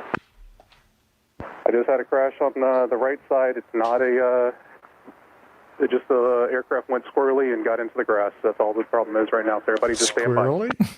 Leader 300 is boarded takeoff. Leader 300, roger, we're rolling the truck. Yeah, thank you, Liz. Op 204, but the aircraft that is exiting the runway now, they went squirrely and got into the grass. By Do the squirrel again. They are trying to exit at Juliet, looks like. All right, copy that. We're moving, we can get off the runway, we think, leader 300. Leader 300, roger. Turn left when able, and did you need any further assistance? Yeah, can someone do the takeoff for We don't us? think so. We're going to go park and check the airplane out, leader 300, and we'll make a left here at Juliet. Do you have any pilots Leader like 300, roger. The trucks are rolling. take over Contact this ground flight? 120. They're going to follow you to the ramp at a minimum. Yeah, we need some new crosswind limitations. Command, roger, thank you. Just going to continue out there. It's the second aircraft at Juliet is the one that's the issue. I can move the first aircraft forward if that's okay with you to let him have access off of the runway. That'll be fine. Go ahead and do that. Flex jet, continue straight ahead onto Bravo, make the left turn and stop, please. 204, please tell 36 right, close at this time. Hey, from the 36 right, we're actually showing the entire airport's closed right now due to this. Copy that. And leader 300, we are off on Juliet. Leader 300, hold position there. They want to check you out, the aircraft, all the emergency vehicles off your right. We got him in sight, the big wind gust there on the roll, leader 300. Yeah. Fortitude knots, like... Too bad you didn't know about it. Yeah. We just had a little incident on 36 right, so the airport's closed for right now. We're just going to get it situated, and then we'll get you going. Okay, and you're okay with us holding our current position here at short, actually just over the line here for 36 left? Oh, 682, affirmative. Airport's closed, so we got no arrivals right now. Okay, copy. We'll hold our position, Southwest 682. Airport ops, let me know whenever I can start moving aircraft on the east or the west side of the airport, please. Copy, officer. Ground Delta 541, would it be possible to shut down here? Delta 541, yeah, until they open up the airport again, we're not moving anybody. So go ahead and shut them both down, keep the APU running, and I'll let you know when we can start moving you again. Emergency aircraft, this is our command. We are at your 12 o'clock. Is there anything you need? New underwear. At the moment, I think we're going to go to the ramp and inspect the plane after that wind gust, and but everything seems normal on our end. Copy that. We will follow you into the ramp. Okay, sounds good to us. Austin ground, this is our command. We are okay with them moving to the ramp. We'll follow them in. Our command, roger, thank you. That means I got to start moving an aircraft for this. And the FlexJet 388, go ahead and continue down Bravo Lima to parking. Bravo Lima to parking, FlexJet 388. Elite 300, where you need to go. I guess we're going to go back to signature, Leader 300. Leader 300, Yeah, no roger, kidding. proceed, Bravo Lima to signature. Bravo Lima to signature, Leader 300. Delta 541, start up one engine for me so I can move you down to where you want to go. Okay, Delta 541, we actually have our engines still on. Okay, thanks. I'll get you moving as soon as I get those aircraft or all the vehicles out of the way. All right, Delta 541. Southwest 3559, if you're ready to continue taxiing. taxi south of 3559. South 3559, thank you very much. Continue taxiing via Charlie. Taxi via Charlie 36 left, south of 35. I was going to say the Delta 541. Yeah, we got so distracted by this whole show that we forgot to turn our engines off. Yeah. Hey, I didn't see that. Can you do it again? You guys do it again? Yeah. Yeah. Good show. That was Good exciting, wasn't it? There are some pictures, weren't there, of Yeah, him Liz, do you careering? have any pictures that go? You do not? Oh, okay. Well, here, let me see if I can scroll back through on the video to see if I think in the Vast Aviation video he had. Let me see if I can get right to the exact. No, that's not it. It's toward the beginning here. Okay, they're clear for takeoff. Yeah, I'm looking. Right. Yeah, we definitely saw the squirrel a few times with the squirrely winds. Okay, there. That's probably the one. Let me see if I can remove this out of the way so we can see it. Yeah, where he's starting to kind of tip a little bit to Laterally, that's for the sure. left. Look at that windsock in the background. You see that? That's probably, I think that's probably a 15 knot windsock. So of course it's straight, sticking straight out. Has he got his spoilers up already? Is he rejected at that point, do you think? He must have been rejected at that point because I see both sides. The spoilers are up. Yeah. Yeah. Well, I've seen I'm one wondering- where his wingtip looks like it's dragging along the ground. Okay, let me see if I can, like that one. Yeah. That that's looks like, pretty dramatic, isn't it? yeah. Yeah, that's. I would pretty close. imagine, looks like awfully close to actually hitting the wingtip. Yeah, Yeah. definitely squirrely. But it actually did leave I don't know if the entire jet left the runway surface, but it was definitely out there on the grass to the left of the runway. Where all the squirrels live. Where all, the winds were coming from that direction. But of course, what happens is that the airplane attempts to, what we call it, wind. Yeah, you can, yeah, sure. Oh, yeah, just leave it there because then we can kind of look at this airplane almost possibly scraping the left wingtip there. But what do we call it when We call wind it vane? weathercocking. Weathercocking or wind. That's what we I call want to say wind vane, but that's not right. Weather vane, vaning. Shoot, I've forgotten the actual term. But the airplane just wants to naturally. So if the winds if they're pointed to the north and the winds are coming out of the west, and you have a 42 knot gust from the west, in a steady of 20, I think they said 29 was the last thing that he stated when they gave him clearance for takeoff. The nose of the airplane wants to point, weather vane, wants to point into the wind. So the nose is wanting to kind of point to the left. And that's going to, if you're not counteracting that with your control surfaces and steering capability and rudder and you're not, using your ailerons as best you can to keep the wings from banking, because of the wind conditions. The airplane's going to go in that direction. Actually, it's kind of almost counterintuitive, really. Wait, if the winds are blowing from left to right, why would the airplane want to go to the left? Well, it's because it wants to point into the wind. So that's one. Yes, that great big vertical tail surface is going to get affected by the wind and yaw the aircraft into wind, basically. Ant in our chat says, is that a fireable offense for the FO? Knew about the wind and hubris kicked in, lives were It in might danger. be for the captain. I don't know Yeah, I was about going to the say, FO. I don't think the FO it has anything to do with it. It would be the captain for sure.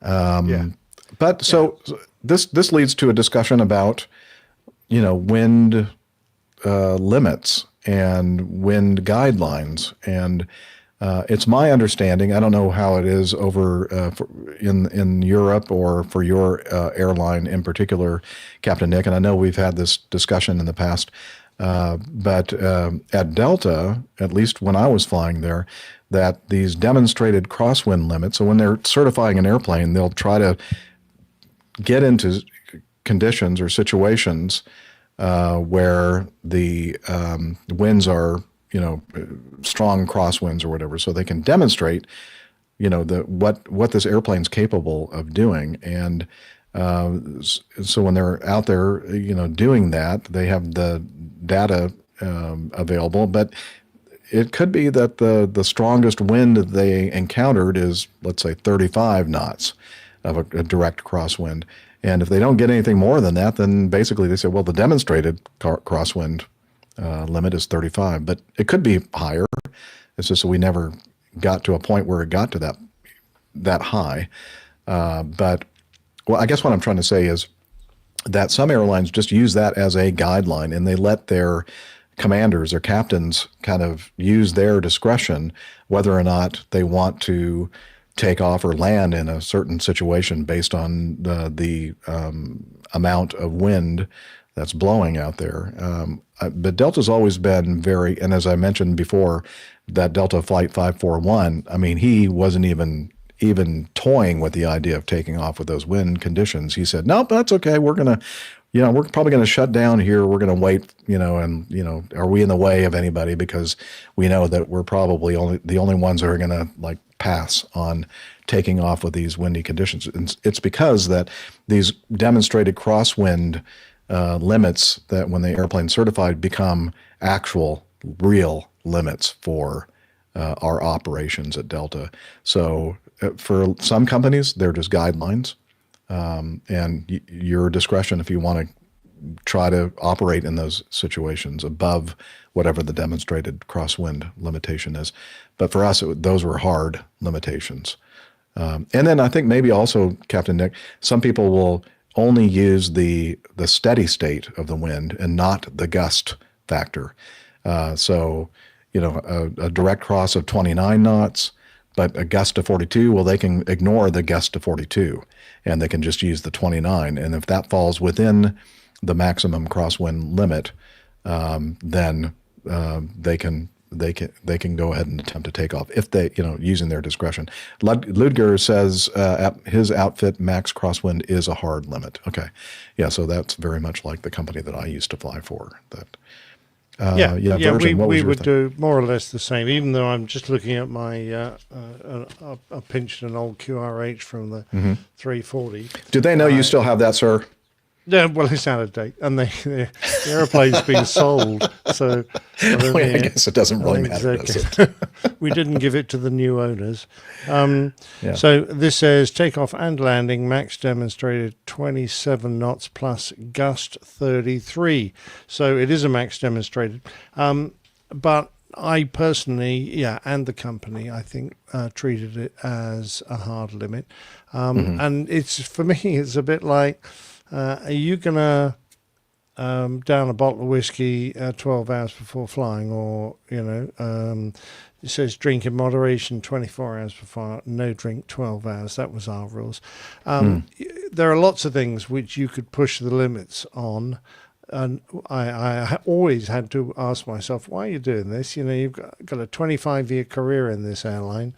You really want to throw your job away that easily?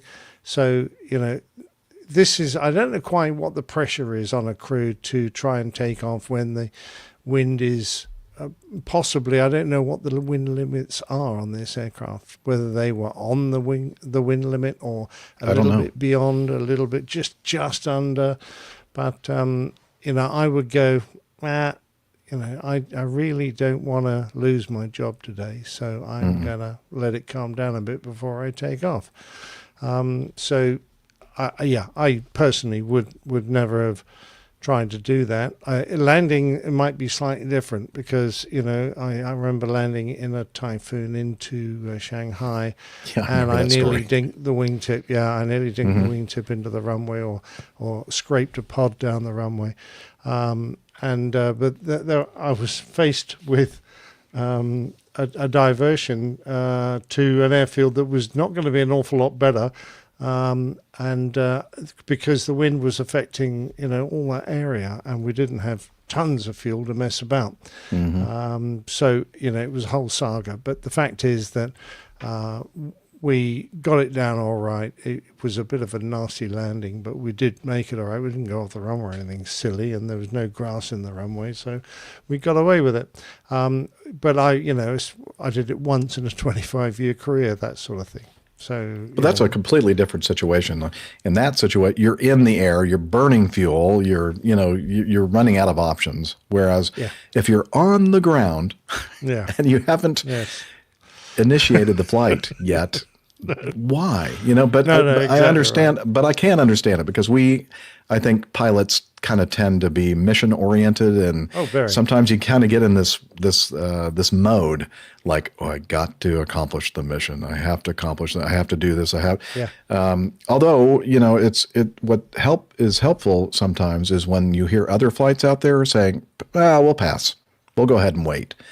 That kind of helps that mission accomplishment itis thing going on. Like, they're not going to go, so maybe we should think about maybe waiting, for the winds to die down. And I think down. this is where a strong FO, helps, because if they show, I don't know, that's really close to our limits, or actually that's over our limits. Do you really want to do this? You can be talked down from trying to make a stupid mistake by a good FO at times.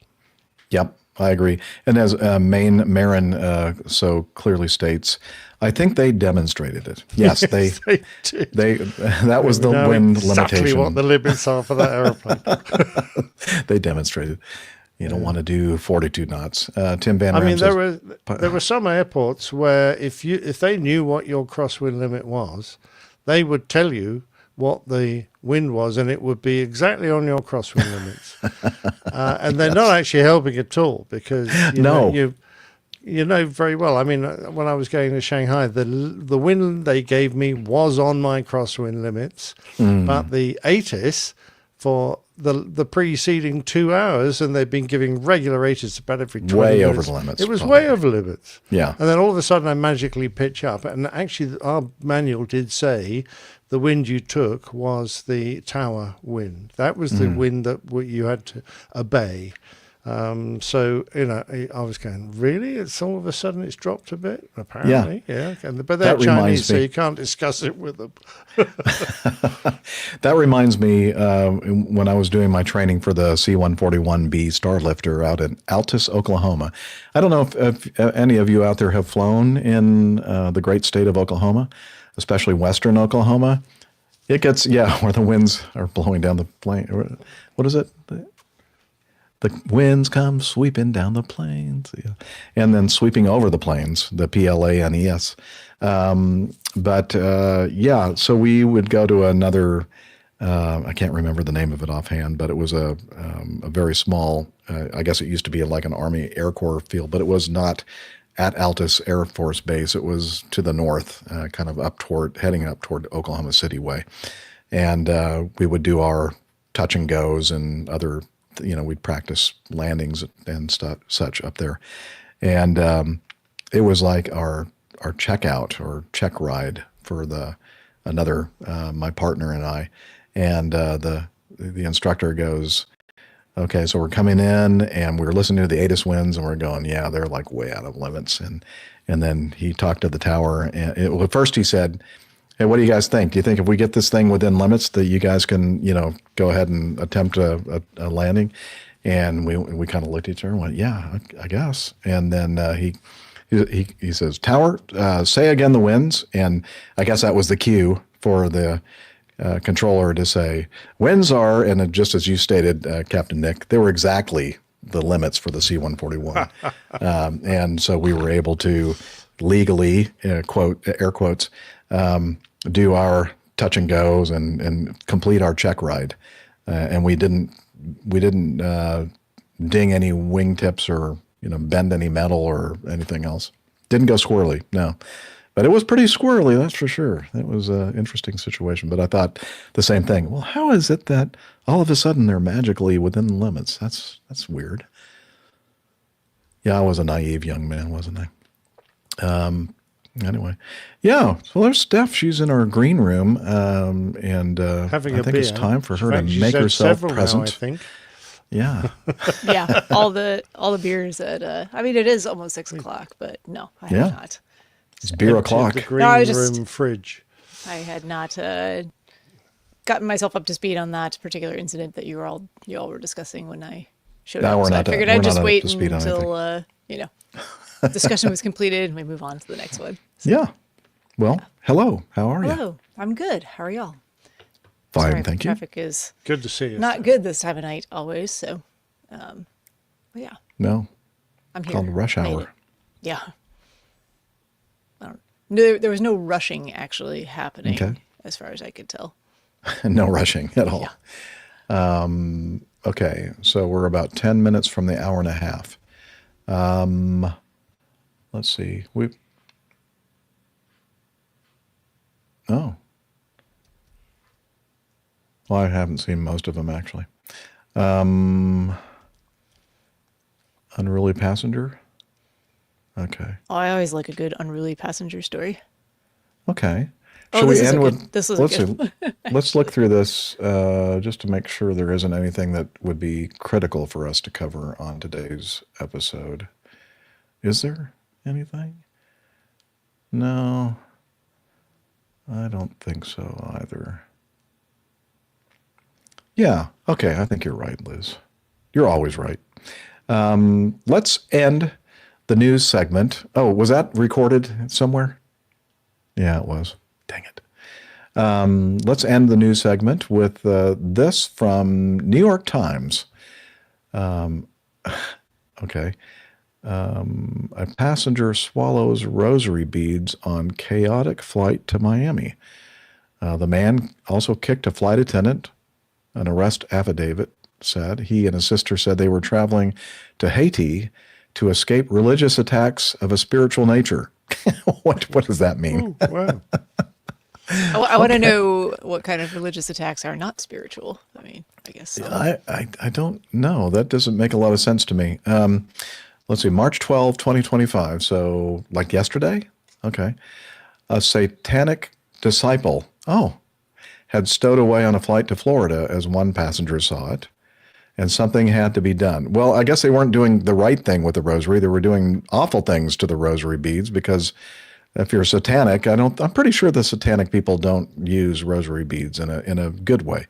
Less than a minute after an American Airlines flight took off from Savannah, Georgia, for Miami on Monday night, that was just earlier this week, a passenger began yelling and shaking.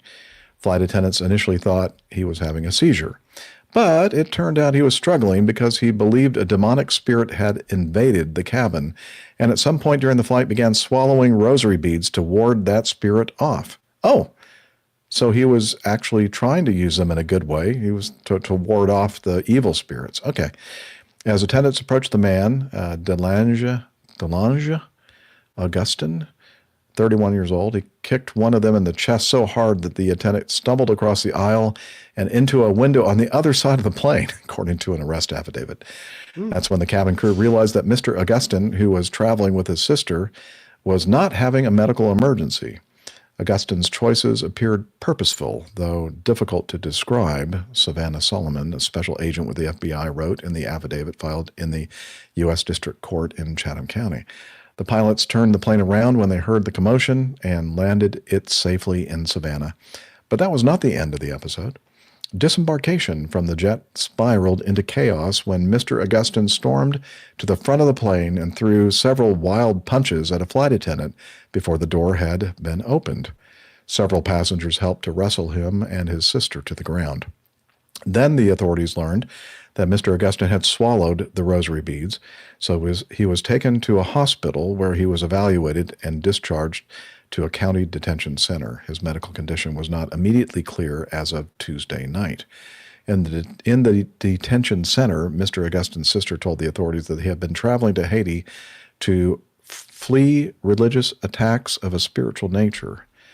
Mr. Augustine had told his sister to close her eyes and pray because Satan's disciples had followed them onto the plane, and the Legion did not want the Augustines to make it to Haiti. He swallowed the rosary beads because they are a weapon of strength in spiritual warfare. Only about 8 passengers were on the plane. Oh, that's good. No one was seriously injured. We appreciate the professionalism of the entire crew and thank our passengers for their understanding, American Airlines said in a statement on Tuesday night. Envoy Air, which operated the flight, did not immediately respond to an email seeking comment. Mr. Augustine was booked into jail on a misdemeanor battery charge, a misdemeanor obstruction of law enforcement charge, and a felony count of criminal property damage, according to the jail's records. Yeah. So, well, that's true. If they were on Spirit. That might have helped. I'm curious to know why they were going to Haiti. Isn't that where they practice voodoo? Yeah. They got all kinds of evil spirits down that way. Yeah, I mean, that's... Yeah, if you want to avoid evil spirits, go somewhere like the Vatican. Yeah, no kidding. Well, as Man Micah says, them's voodoo is a powerful thing.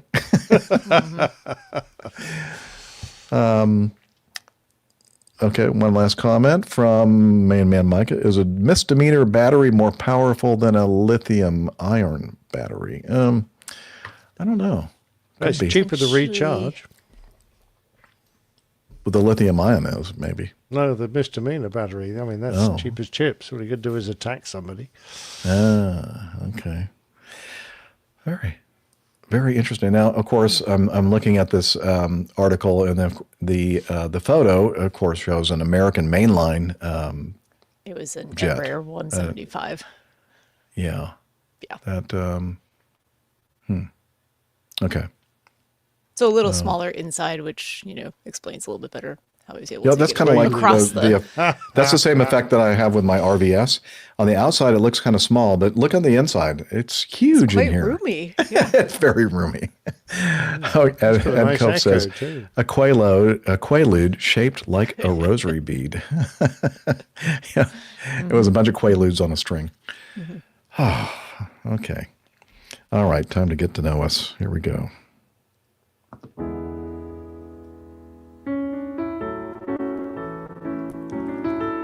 Getting to know us, the time of the show where we get to know what we've been up to since episodes. And let's see, Dr. Steph, were you with us last time? I was don't think you not. I was hoping to be. Yeah. Nothing terribly exciting. Ended up just having a lot of family stuff going on last weekend. Well, that's right. Probably mentioned it that my youngest brother has been living in town nearby for a number of months now. It was always meant to be a short-term thing, and I thought he was going to leave closer to the beginning of this year to go back home, which is the Salt Lake City area for him. He stayed a little bit longer, but then decided this past Saturday was the day he was leaving. So it was, not a terribly sudden decision, but just the date that he was going was not decided upon until rather last minute. So then it was trying to make sure he could get all packed up and safely on the road and have everything that he needed to get set up in a new apartment out there. So I spent, You're such a good big sis. Well, he did all the hard work on that. I was just there for, Moral support. making sure all the little details were not forgotten. So, but yeah. So sad to see him go because I was getting quite used to having him around to have as a running and swimming buddy, especially in the mornings at the gym and stuff. So I'm going to have my own willpower. Don't have that accountability to get out of bed and make it, but I don't know. You're pretty good with the willpower thing, but it is nice to have it's always some nice to have accountability. someone else there. So. Yeah. That was the big thing. I don't think I mentioned on previous show. I'm not sure maybe I did. Well, I had a meetup briefly with Tanya in Charlotte. Did I mention that you last didn't. time? Yeah, she was in town actually for another podcast. We won't hold that against her. What? Though. I know. Well, we weren't doing anything in Charlotte. They were. Yeah.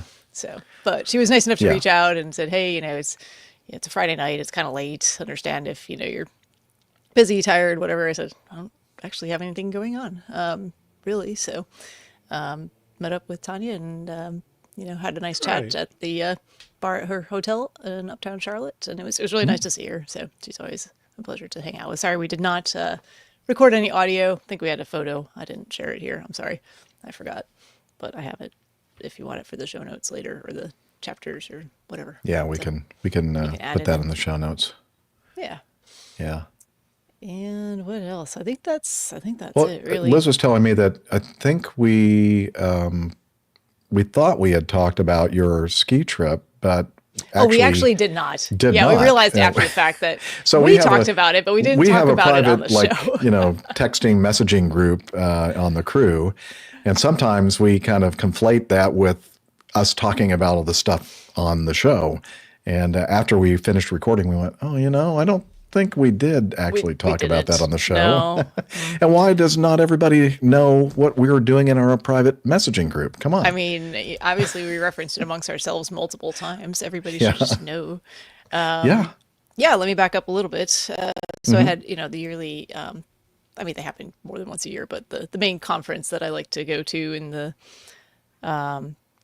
in February in the winter usually is held in Utah. Usually I can combine that with like some family get-togethers and things like that. But this year was moved to the Tahoe area, which kind of interesting. I've never actually spent any time at any of the Tahoe ski resorts or in that area. I've been to Reno a bunch of times, but mostly to the Circus as a stopover point between Salt Lake City and like the Sacramento area. Back when I was in like middle school and high school, we used to go to swim meets there, and to break up the drive, which is actually quite long. Like the Bailey and Barnum Brothers Circus? Circus, the hotel. The hotel and casino. Casino, yeah. Yes. But one that you can actually take, people who are not 21 yet to, because they have all kinds of midway games and, buffet stuff. So I was pleased to see the Circus is still alive and well in Reno, Nevada, right off the highway. Nothing to do with the actual conference. The conference itself was good as always. I love that they split it up so it's morning and evening, so we can get our continuing education credits done from like 7 a.m. until about 10 a.m. and then about 4 to 7 in the evening, and then you can walk right out the door of the hotel to the resort that we're staying at and go skiing. So nice. I didn't do a ton of skiing, still rehabbing from knee stuff. Wasn't probably officially supposed to be skiing, but things have felt good enough, and I kind of talked it over with my my physical therapist, and we decided just to take it You only easy. need one leg to ski, don't you? I guess, yeah. I just the whole time I was skiing, I was like, don't do anything that's going to land you back in your orthopedist's office. They won't be impressed by your choices. So it's all about choices, though, isn't it? all of life. We got a lot of snow while I was there. I'll say that. I got there on Wednesday, nice sunny day. And then the forecast was anywhere from 30 to 50 inches of snow Thursday, Friday. That's a lot. Yeah, I want to say at the base of the resort, like where the hotel was, I think we got not quite 20 inches, but then as you would go, up in elevation, I think some of the higher levels did actually get those totals.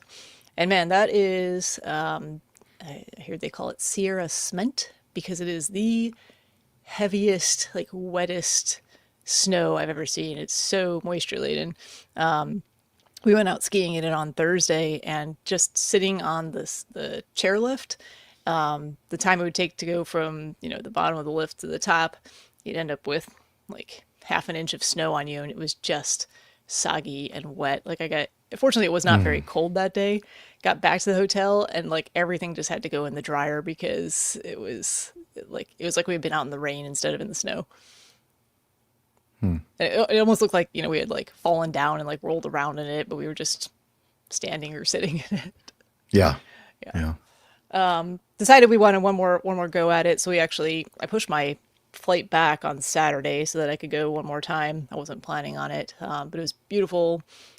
Not terribly sunny day, a little high overcast, but I was really hoping to see the, kind of views of the lake that the area is known for. So we got up early, got out on the slopes, and had some really nice snow that day. It got a little bit cooler, so that it wasn't quite as moisture rich. in the snow content. So that really affects the way that you kind of ski and cut. Yeah, and I am all that when you're- I'm not used to that. I'm very spoiled with my, Utah upbringing with the very that dry dry, snow. fluffy powder. You can't even pack that stuff into a snowball. It just like flakes apart in your hand.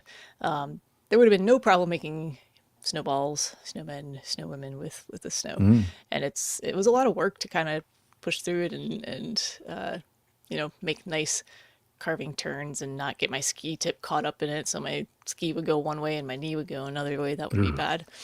That's not good. But it was a good workout. I enjoyed Were you it. able to get out, actually on the lake, like in a boat or anything like that? Oh no. No. Yeah, we actually weren't that close to the lake. Okay. We stayed at, it's called Palisades now. Yeah, you can see the lake from the resort, especially at higher altitudes, but it's not that close to the lake itself. Yeah, it's like And crystal it would have clear been- water. Yeah, it would have been difficult to actually get to the lake on Thursday and Friday 'Cause of all just the with snow. amount of snow. Yeah. Yeah. I should have had those pictures for you guys to look at, because I have a picture. I should have taken a before picture of my rental car, and then I spent about an hour digging it out, and it still looks like it's just covered in snow. There was a lot of snow on it. It was I a lot of remember that snow. Oh, picture. it was. It looked Yeah. impressive. Didn't you manage to rent a Jeep? I mean, what was that car like in the snow? I rented it was a Volkswagen Atlas, actually. That's what I had. They did not have any Jeeps available when I went to rent cars, which was a wow. bummer.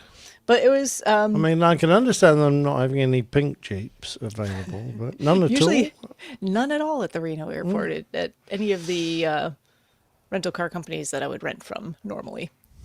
So, What a shame. Well, but you know what? It was Neil in a our nice car. live chat says these conferences are such hard work. Well, normally I have to, the past couple of years I've given a presentation, and they did not ask me to this year. I'm not sure if they did not appreciate my presenting in the past or just No, felt like don't I worry should take about a it. break. I'm not worried about it at all. It's actually really nice to show up and just be a passive participant more so than having to worry about getting my lecture in on time and stressing about whether I have everything that it needs in it and trying to update it last minute. And yeah, it's good, but I don't need that every year. Yeah. Yeah, that was Very good. And then I don't think there's anything else that I've neglected to share with the community. It's been a lot All of right. work. Captain Nick, how have you been, sir? Have you been doing any, I don't know, like I haven't been singing, that's for sure. No singing?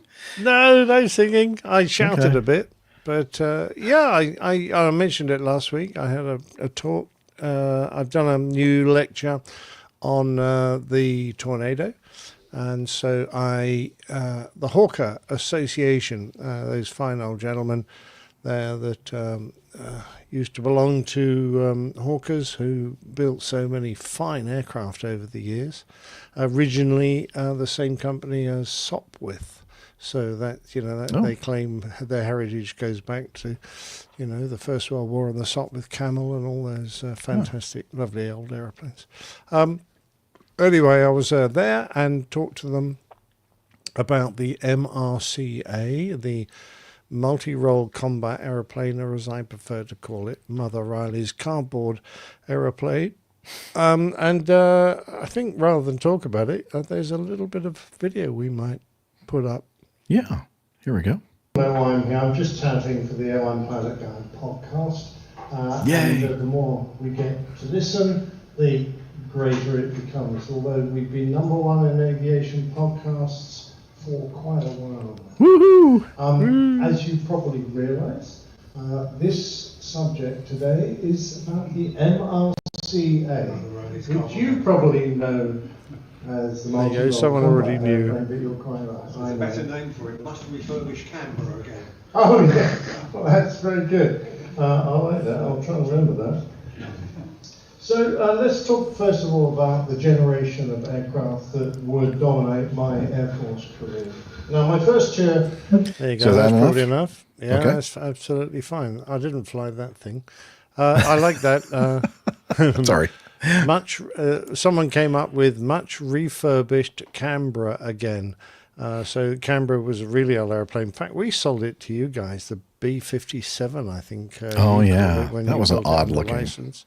That was an Yeah, odd-looking it airplane. was sort of right back at I think it was our third sort of military jet bomber that we built. So anyway, it was the first really big one. Actually very successful airplane. We sold it all over the world. But anyway, that was fun and seemed to go down all right. In fact, I got a nice bottle of wine. So thanks, gents. And I'm giving it again next week to that lovely bunch of people from the Royal Aeronautical Association who meet at Brooklands Museum. You know, that place that we've all been to. Yeah. And it's sort of You're one of my giving them the favorite. bottle of wine? Is that what you're giving them? What? No, I was given a bottle of wine and thanks. He said, I see. You're giving the lecture to the people at Brooklands. Yes, okay. exactly right. Yes. Sorry, misunderstood. No, yes, indeed. I might take my bottle of wine down, give me something to drink, but no, they're very Empty generous one. down there. Could you please refill it, please? They actually, use the sort of facilities that the museum have to entertain, and they put a meal on, and there's a bar, and they all sit round having a nice meal while I give a talk. So I think that's rather nice. And of course, you're right in the middle of the museum, so you have a quick wander through the exhibits if you want. So I'm looking forward to that. And yep, I'm going to see. We love Captain Jeff, the lovely listener, Rob Simmons, who is the headmaster of love Rob. a school, and he runs an aviation club for the kids in his school. And so once every year or two, I get invited down to go and give them a talk. And this year they've asked for a talk about which is the best path to go and fly for the military or go and fly for civil. And I'm going to talk a little bit about that. And actually, I'm learning a little bit about the latest requirements to become an airline pilot in the UK. And in my old day, it was 6 O-levels and 2 A-levels were the minimum requirements to get a license and get a job. Nowadays, it seems to be they don't actually specify a number. So, you know, it'll be interesting. The caliber is just not as it used to be, huh? Well, everyone goes to university now anyway. So, so I'm looking forward to seeing Rob again and his youngsters. And then there's the cover art, which I didn't have to do anything last week, or nearly nothing. Because Texas and LeShock sent us in. Nope, Texas Charlie. Oh, it was Texas Charlie. Sorry. Oh, my God, I've written to the wrong person. He received an email from Nick thanking him for the art. Yeah, He's like, I guess he's been hitting the bottle a little bit too hard again. Yeah, I did, but I addressed it to, I said, hi there. It gets so confusing for Nick. I mean, you know, There's all these, all these, Arkansas and Texas, and it's I'm just going to have to look through the messages you gave me, Liz, because no, Texas don't worry. Charlie I've already said, but I haven't had a message back. He's probably too offended. So my apologies for sending that. Right. Anyway, it was great cover art. It was a picture of rootin' tootin' Captain Jeff with his cowboy hat in his Mad Dog with a brace of 6 guns, revolvers. Yeah, woohoo. I had to expand it slightly to make it the right format for us, but that was okay. That worked. And we gave the title The Mad Dog Cowboy. And that was all great. And I just had to now mention perhaps the logo and the show numbers. Did you find them all right, Liz? Yeah, Liz found them.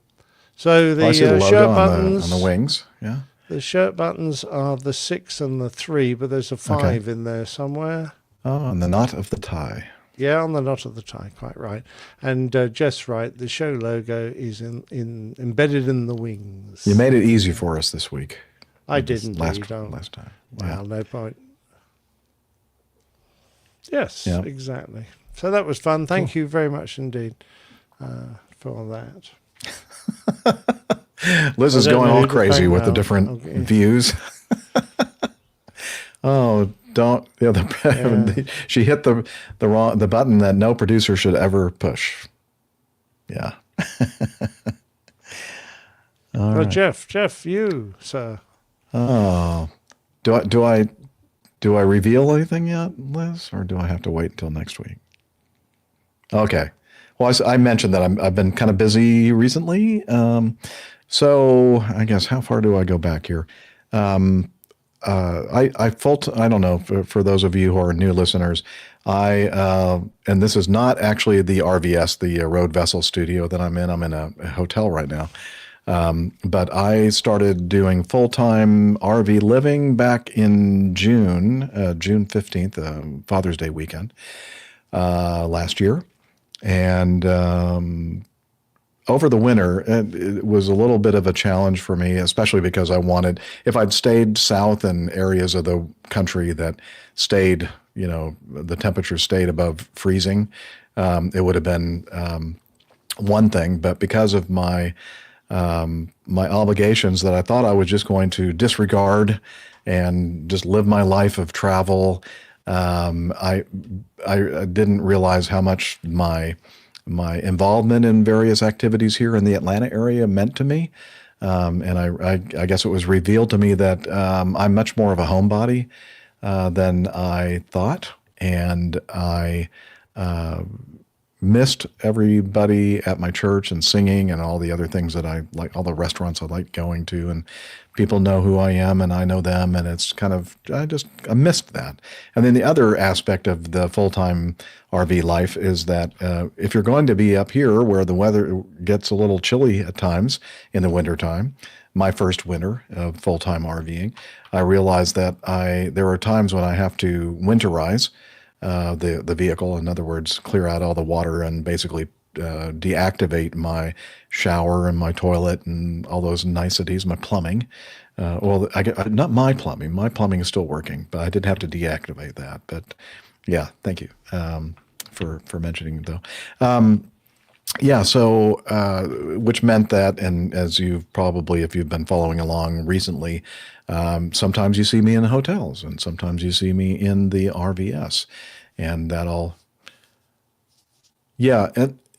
right. This time of year also, it gets a little bit more difficult to find campgrounds that are open year round because again, as you get a little bit farther north in North America, there are seasons and off season, and when it gets cold, not heck of a lot of people like to go camping, and I can hardly blame them actually, but there are only a handful of campgrounds that are open year round.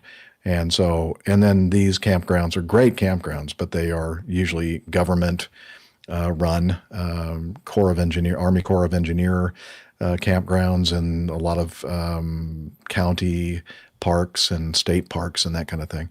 They're all government related, and they have a strict limit of, like a maximum amount of nights or days that you can stay in the campground per 30-day period. So Liz was very helpful for me. I asked her if she could come up with a spreadsheet for me so that I could kind of keep track of the different places I've been staying. And so, if it's most of these are like 14 days maximum out of 30 days. So the spreadsheet's very helpful to me because I can go and kind of look back 30 days and see if I can still stay at this campground for a little. So in other words, I'm like bebopping all over the place between campgrounds and trying to figure out, ahead of time where I'm going to be staying. And that just started to become a little bit of a hassle. So I thought, maybe I could shift from a full-time RV life to a part-time or a hybrid kind of a lifestyle. So I'm not getting rid of my RV. It's still my daily driver, and it allows me to take trips every now and then, like head up to Oshkosh and various places during the year. So that's going to be I ended up leasing an apartment at an apartment complex, the same one that I was staying in before I went full-timing in the RV, because I really like it. And they can also, the RV is about 25 feet long, so it's not huge, but it's bigger, longer than a normal standard car parking space. And it's kind of on the tall side, 10.5 feet tall. So I knew that the complex that I was staying at prior to going full timing, there was a place in the visitors parking where I could kind of park the thing and it wasn't sticking out. It was kind of overhanging in the back. And anyway, I knew that they could accommodate my recreational vehicle there. And I just like the people there at the location and the management and that kind of thing. And it's also pretty close by the Chattahoochee Nature Center trail system that I like to use and go on hikes and kind of, keep in shape, or as best I can. I just decided to get a place back at that apartment complex. A little bit, not the same location, but anyway. And I actually thought today I would be recording the show in my new place. However, there was a little hiccup there, and ended up having to move to a different unit. And so I'm actually officially moving in tomorrow. So next week, I'm hoping you'll see me in my for new to me apartment, and ended up having to switch from a 1-bedroom to a 2-bedroom because of some issues, and it's not really that interesting. But the nice thing about that is that I can kind of keep a full-time setup for doing the show, so that'll be kind of nice, where I don't have to completely set up and break down every show. So that's what has been occupying a lot of my time in the last few weeks. But so it'll be the APG headquarters building once again, and then at times going out in the RVS for doing some on-location recording. And so I'm looking forward to doing the hybrid thing for a while. Maybe after a year of doing this, I may say, I want to get back out there again and do the full-time thing again. Who knows?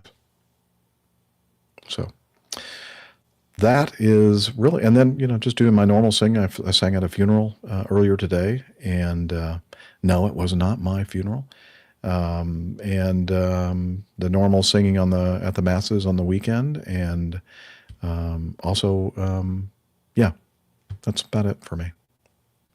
Pretty boring life, actually, but I like it that way. Yeah, nothing wrong with boring. Mm-hmm. We can do that. We can talk about the Coffee Fund if folks are interested in supporting us financially. Johnny, how much more coffee? No thanks. I love coffee, I love tea, I love the APG community. Coffee and tea and the Java and me. A cup, a cup, a cup, a cup, a cup. Oh yeah, the Coffee Fund, as I said, your way to support us financially if you have the resources to do so. And you can join the Coffee Bar Club, and a couple of different ways to do that. One is the Coffee Fund Classic method, which is a PayPal donation thing. Most people use it for every once in a while giving us some expression of gratitude, but the others use it as a recurring donation vehicle, and we appreciate everybody that does that. And the other way is to become a patron of the show via Patreon, and we don't have any new patrons for this week, nor do we have any contributions to the Coffee Fund Classic method. And that's fine, because this whole thing is free. Oh, there's the sad puppy. Oh, you don't want a sad puppy. You want to make him happy, right? So send some money.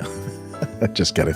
Now, we do this out of a labor of love. And we just like getting together and talking aviation mostly with friends and sharing it with our outstanding, wonderful community. So if you're interested in joining the Coffee Bar Club, please head over to airlinepilotguy.com/coffee. All right. Okay. All right. Very good. I guess we should probably then push on and cover some feedback. Here we go.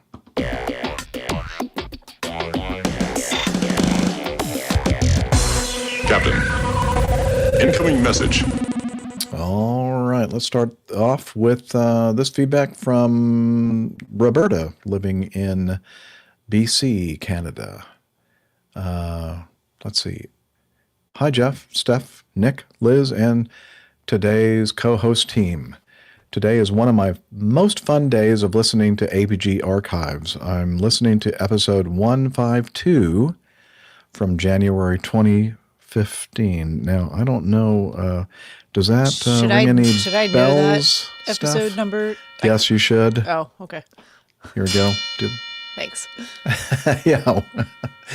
Liz says you should have a tattoo of it on your arm. For some reason, that's like the hardest number for me to remember. I have no idea why I have. Just think of a Cessna 150, 152. 152. I know, right? Like that should Yeah. be easy, but for some reason, I don't know.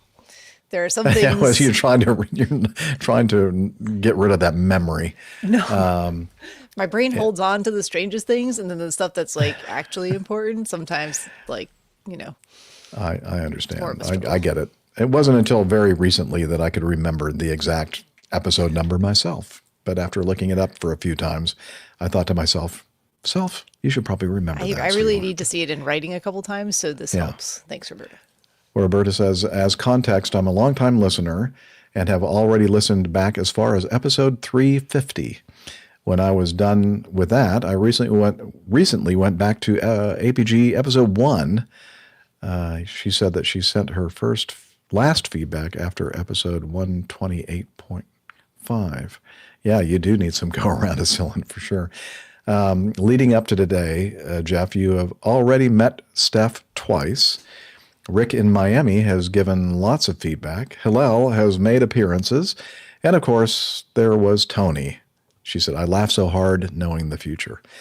That was the first time that Dana joined me on a one-off. That was long before episode 90, right? I don't know why. Yep, it was episode 90. That one. Yeah, that's an easier number, I think. Is it? Yeah, episode 90, and that was before I ever entertained the idea that this would ever become anything other than a solo endeavor. So yeah, it was a big mistake. When Captain Jeff said he was in Charlotte, my heart skipped a beat. I just knew this was a pivotal episode, but what was going to happen? Was Jeff going to tell us about a meetup with Steph afterwards, or still upcoming? Or was he going to say he tried to meet up, but she was away? Yeah, she always comes up with some kind of excuse why she can't meet with me. And then, or might he possibly announce Dr. Steph as an official co-host? Well, it was none of those, but also a combination. And I heard Dr. Steph's voice. For those who might also be enjoying watching history unfold too, I won't spoil it by saying too much. It seems funny to worry about spoilers for a 10-year-old episode, but there you go. Not to let a feedback opportunity go to waste, I'll ask you about this recent flight I was on. I was on Flight Radar 24. 2 screenshots attached. Okay, this Air France flight, an Airbus A350 flying from Charles de Gaulle to Atlanta, squawked 7,700 just past Ireland. You know, most people do that just as a precaution. I thought it was turning around to return to Paris or land in the UK, but neither happened. Instead, it circled for a long time, then continued on to North America. Eventually, it showed that it was diverting to Detroit. This was another mystery to me. Hang on a second, I got a cough. There we go. Yeah, I'm all choked up. This was another mystery to me. If the emergency was resolved, at least to allow them to continue over the Atlantic, why would they land at Detroit? If Atlanta was too far, then why not Boston or Gander? Just curious on the various possibilities here. Many thanks. Can't wait for episode 200. Okay. What are we on now? 654? Yeah. But episode 200 is a good one. Yes, it is. That was one of our If you want to know special about episodes. pivotal episodes, that was Yeah. much more so than 152. I think. Well, I don't know. Depends on your perspective, I think. She said, P.S. Is there an episode 154? I couldn't find it. the archive feed goes from 153 to 155. Did it fly over the Bermuda Triangle? Roberta. And then she actually continued communicating with us and providing a list of several episodes that are missing on they're the ones liberated. that the YouTube censor pulled. Could be. Right? Yeah. No. Anything Well, after man. Nick, then we got rid of it. So I don't recall something happened a few years back, and basically, what did I do? I did something wrong. I eliminated or deleted a bunch of episodes or something, and then I tried to reconstruct the archive or something like filing, or I don't know. I don't know exactly what I did, but it's probably all my fault. And so I have hard drives in bins and storage unit that hopefully still have these episodes on them. And I just have to get around to try to find those hard drives. You just have to find an old enough computer that'll take your ancient hard drives. Well, that, and also, so here's the deal. I think, and now I'm remembering a little bit more why I started to do that, and then I kind of gave up a little bit, because the way this whole thing works with the company that provides the storage space for serving these podcast episodes, we pay a certain amount per month for a certain amount of space. And once you've reached that amount of space, and we have the biggest, and unless we go the biggest. Yeah, because I like to record on a certain anyway, and we have long shows. we do a show every week, and if it's a 3-hour or longer show, it just uses up a lot of. So a lot of the times this bandwidth, if you can call it that, or the storage space gets filled up, and I have to upload all those episodes that aren't there, that are missing, using that same monthly amount allocated space, if that makes sense. So I think I got to the point where I could do maybe one every month, or maybe 2 every month, and get them back in the archive. And then I think I finally just got tired and stopped doing that, because there are not a lot of people like you, Roberta, who go back and listen to all of the episodes. There are plenty of them out there for you to listen to, but I promise I'll try to find that hard drive and try to re-upload some of these older episodes that should be there. But again, it was my fault. I'm sorry. So there's the explanation for that. Anything else to... we need to answer a question about why did this flight evidently have some issue, and then they worked it out and realized they can continue to North America, but instead of going all the way to Atlanta, they stopped short and landed in Detroit. Why? I think Liz has the answer here. Ding, ding, ding, ding. It's likely that they had enough fuel to at least make it to Detroit, but not all the way to Atlanta to have the reserve fuel that's required of these flights. But instead of returning all the way back to Paris or landing in the UK somewhere, they just figured that the least amount of disruption would occur if they just continued, or just made it all the way to North America and just stopped in Detroit. Now, I don't know, she didn't say, did she, that if it was just a short stopover just to get some added fuel and continue the flight, or if they had to continue the flight the next day? I don't know. Unsure. I guess I could have been looking that up while you guys were... Well, you didn't know I was I didn't know you were going to ask that, but I mean, I could have, I don't know. It depends on the emergency, of course, whether they can just refuel and carry on. But if it was a significant mechanical failure and they've got all the way there, the chances of them being able to do a pilot turnaround and get flying again and still carry that snag, I thought would be remote. So they probably try to get as close as possible. Now, they've got a lot of motor manufacturing in Atlanta, Jeff? A lot of what? Motor manufacturing, vehicle manufacturers, automotive. What do you guys call things with 4 wheels and an engine? Cars. Yeah. Yeah. Do you cars, make yeah. cars in Atlanta? And well, kind of not in Atlanta itself, but not too far away. Like Lagrange Okay. is a Kia I was just manufacturer. thinking that's probably why, if they're carrying a bunch of, car Auto parts. manufacturing people, they would land at Detroit so they could get off. But Oh. I mean, quite honestly, it's always easier landing at the country of your destination, if not the actual airfield, because if you try and land at an intermediary place like Canada, then you might have a lot of immigration problems, particularly if you can't get the airplane off again for a while. You know, we've had this with medical emergencies diverting, and then the aircraft, has a snag, and you find yourself in a country where half the people on board aren't allowed into that country. It can get really difficult. Does not sound like fun. No, it's not. But that's interesting.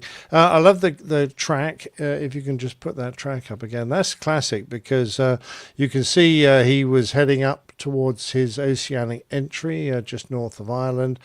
And then he abruptly does a 180 and turns back and then enters a holding pattern about 50 miles short of his oceanic entry. And I suspect, depending on, I don't know what the fault was, but, I would have guessed, if I didn't know anything, I would have said he's been denied entry into the oceanic airspace. Hey, Bob, did you do the oceanic clearance? That's exactly No, right. I thought you were going to do that, Skipper.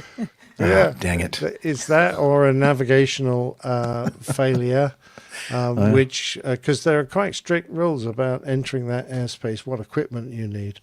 And it might be that they had a problem with sat-nav or whatever, GPSs, and so that they realized they couldn't do an oceanic crossing, and then perhaps they fixed it, and then they set off again, or got a new clearance, or whatever it was. But if they were squawking 77 for a while, that doesn't necessarily mean they've got a really bad emergency. Sometimes air traffic just want you to put 77 on because it shows up on everybody's radar, and you're much less likely to get bumped into because you're doing something against the flow, you're doing something unusual. So they'll often ask you to put 77 on just so it highlights you on everyone's radar scopes. And in answer to the other question, it did continue to Atlanta after stopping in Detroit. If I did my time zone math correctly, don't hold me to that. They were on the ground maybe an hour and a half. Oh, okay. That's a reasonable length of time for a gas. Maybe 2 hours. Just gas and go, as we used to say, as opposed to anything else. Well, it was an interesting question. Thank you, Roberta, for that. And I guess we can move on. Yeah. We have another video. This is from Rob. And he says, greetings to the wonderful APG crew and community. We don't often have much aviation news to share from this part of the world. Maybe that's a good thing in New Zealand, but I thought that this might be of interest. We are proud of our little Air Force down here, which consists of T6C Texans, a few King Airs, 2 temperamental 757s, 2 newly acquired P-8A Poseidons, which is the military 737 used by navies around the world, and until recently 5 C-130H Hercules. The first of these was delivered in 1965 and have done amazing search and rescue, humanitarian, and peacekeeping work throughout the Pacific and beyond for the last 60 years. As we have now received the replacement C-130J-30 aircraft, these faithful workhorses are now being retired. Here in Christchurch, that's a beautiful island. That's a South Island, I think. We were lucky to have the New Zealand Air Force Museum located at the old historic Wigram Air Base. Wigram was the birthplace of the New Zealand Air Force and remained that way until the mid-90s, when the government decided to rationalize their military property, closed the base, and sold off much of the land for housing development. Some of the original land was retained for the Air Force Museum. If you know what you're doing, just enough room to land a Hercules. So last week, February 19, we were lucky to witness the final landing of the very first Hercules delivered to New Zealand at the site of the old Wigram Air Base. Quite a fitting way to end such a long flying career for these wonderful aircraft. And the aircraft, along with a recently retired P-3 Orion, will be proudly displayed at the museum. I highly recommend visiting should anyone be heading this way. By the way, we sadly said goodbye to our strike force of A4 Skyhawks in 2001, but occasionally get a treat when our Aussie neighbors bring over a couple of their F-18s for an air show. We also had a visit from a U.S. Air Force F-16 for warbirds over Wanaka last year. Love those fast jets. Did I say that right? Wanaka? Yeah, I think so. Okay. Thanks again for providing your informative, entertaining, and addictive show. I must try and find the cure for the syndrome again. Yeah, you and Roberta need to start taking the go-around-a-cillin. Best wishes. Steph will sell you some of that. Yeah. Best wishes and happy landings to all. This is Rob Woolley down in Christchurch, New Zealand. I've never been there myself, but I hear it's an absolutely gorgeous place. I do have a video, and let me... Are we ready for me to hit the button that no pilot should push? Yes. No, that's it. Yep, here we go. Why is it not playing here? Try it again. Look at that beautiful bird, that Hercules H model. Today marks 60 years of service for an incredible flying machine that's been the heart of the RNZAF for the last 6 decades. And as we think about its Someone get that service phone! concluding here in Wigram, it's, for me, entirely fitting. Its last landing in the birthplace of the Royal New Zealand Air Force, and importantly, it'll be available for generations to come through the Air Force Museum. Nice. It's landing in a very short, unprepared surface. Tower, X01. X01, Christchester. You better believe it, we are on the ground at Wigram. Hey, well done. You have a good afternoon. This aircraft has served many New Zealanders, foreign partners and militaries across the globe, and it just means so much to so many.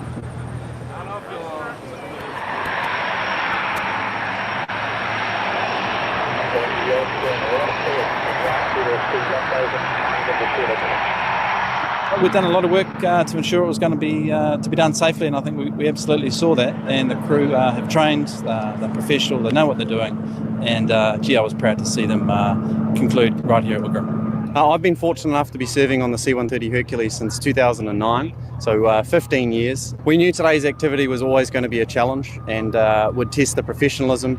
The first approach was a touch and go around. It was a planned activity to ensure that we could safely achieve the required profile, and we got it in on the second approach. That was a bounce and go.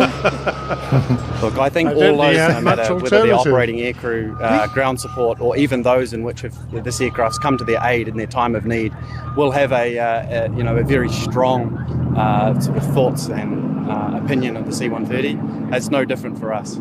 Everybody who's operated it has a very soft spot for it, that's for sure. It's a pretty surreal feeling, and I think as we came to a stop, what we thought about was the 6 decades of people who had been before us, and that we were the end of this chapter. What a moment. Very emotional for all those here on the ground watching, and I think it's a great way to conclude a hugely successful history. All right. The Wakaringa Mutu Air Force Museum. I'm sure I butchered that. Here we are again in our little skinny. I quite like it's a it. good look actually, for, does it? Yeah. You like that? A lot Okay. of weight when you do that. Oh yeah, we look much thinner. I have to Steph, move you got more to to make the sure you're center, centered. Yeah, that's obnoxious. Be over here. Just kidding. We could go half ahead each. Oh, yo, that's kind of scary. Dr. Steph Anderson. Perfect. Steph Anderson, yes. Steph Anderson. I'm sorry, what were you saying, Liz? I was distracted. Nope, she's gone. Okay. Oh, she was doing that private message to me. Yeah, I agree. They're crazy people. Thank you. Yeah, I don't know why we still put up with them.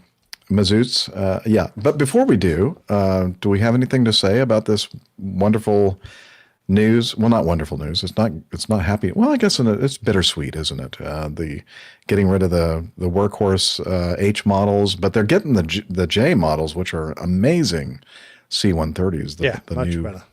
The new ones, yeah.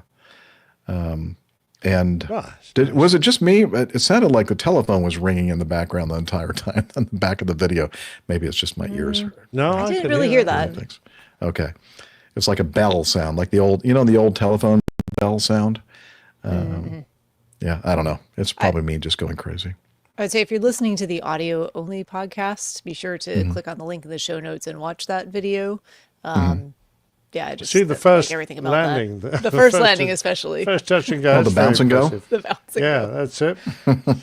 We're gonna touch for a millisecond and then leap back into the air again. Al Boxer says, "I want a C-130H prop ceiling fan." Well, you'd have to have a pretty big room, I think. Yeah, Aren't those things would. pretty big. Yeah. Yeah. And of course, if you got the engine as well, you could really cool your house down. It would definitely. It would definitely cool it down. And drive all of your neighbors insane. Yes. Which he probably already does. All right. Let's... Boom, bam. Thank you. That deserves that, too. Okay.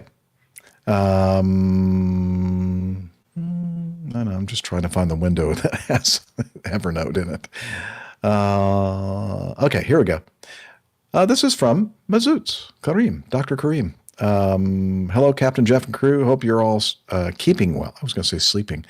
Hope you are all keeping well. I was interested in the discussion this week, of course that was probably a while ago, regarding the recent Endeavour incident at Toronto. One of the things that particularly caught my attention was the fact that the aircraft came to rest upside down, providing considerable additional obstacles with regard to evacuation. Is this a scenario that is covered in cabin crew training? Presumably, having a plane full of passengers hanging upside down and held in place, hopefully, by their seatbelts only adds to the sense of panic. I guess it would not be a great idea for everyone to unfasten their seatbelts simultaneously and hit the floor head first, possibly keeping Dr. Steph in business for the next few years. Yeah, she endorses that procedure. Would the crew have to go around and help each passenger down individually? Once everyone's on the floor, which now is the ceiling, or which is used to be the ceiling, and reaches the exits, how is the departure from the aircraft managed? The evacuation slides are presumably too high, upside down, and possibly oriented incorrectly. The crew on this flight obviously managed a great job despite all the additional challenges. Talons, Douglas. Best wishes, Mazoots. Good questions, Mazoots. Who wants to try to tackle? I can tackle the latter ones first. The Okay. CRJ 900 I don't think has any slides. So that's... Oh, yeah. Yeah. But what if it were not a CRJ, like that's another good airliner? question. I mean, I guess you'd probably want to disarm them first, depending on how the door is oriented. So it's not going to be a barrier as long as you don't need them or need it for a water evacuation or something. So that's one of those things where you guys definitely can chime in on this, but you can drill for a lot of things in life. You know, you can have procedures and policies in place, but not everything is going to follow some sort of expected course of action all of the time. So you really have to use good judgment and common sense to the best of your ability to figure out how to, handle a very unusual, uncommon situation. Huh? What? What? Yeah, well said.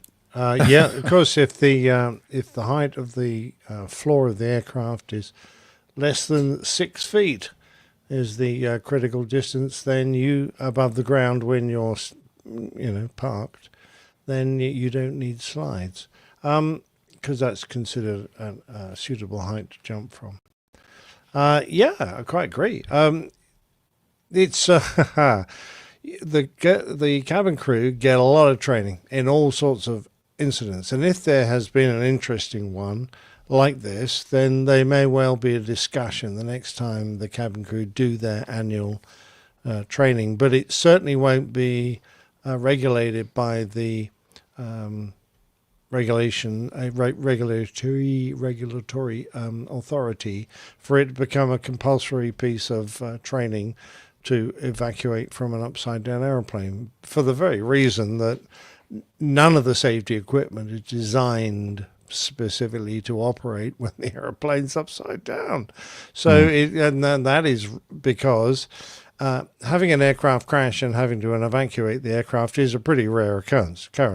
Having to do it for an upside down aircraft is even more rare, and eventually you have to reach the point in the likelihood of an incident or an accident where it is so unlikely to happen that it becomes pointless trying to train for it, because you would repeat the training, and it would never happen. Once in a blue moon. On the other hand, the normal type of evacuation and dealing with emergencies that the cabin crew deal with does come around, but even then it's so rare that the chances of the average cabin crew getting to do an evacuation during their entire career are still very remote. The vast majority of cabin crew will serve their entire time with the airline and leave never having done one, let alone one that is from an upside-down airplane. So Steph is exactly right.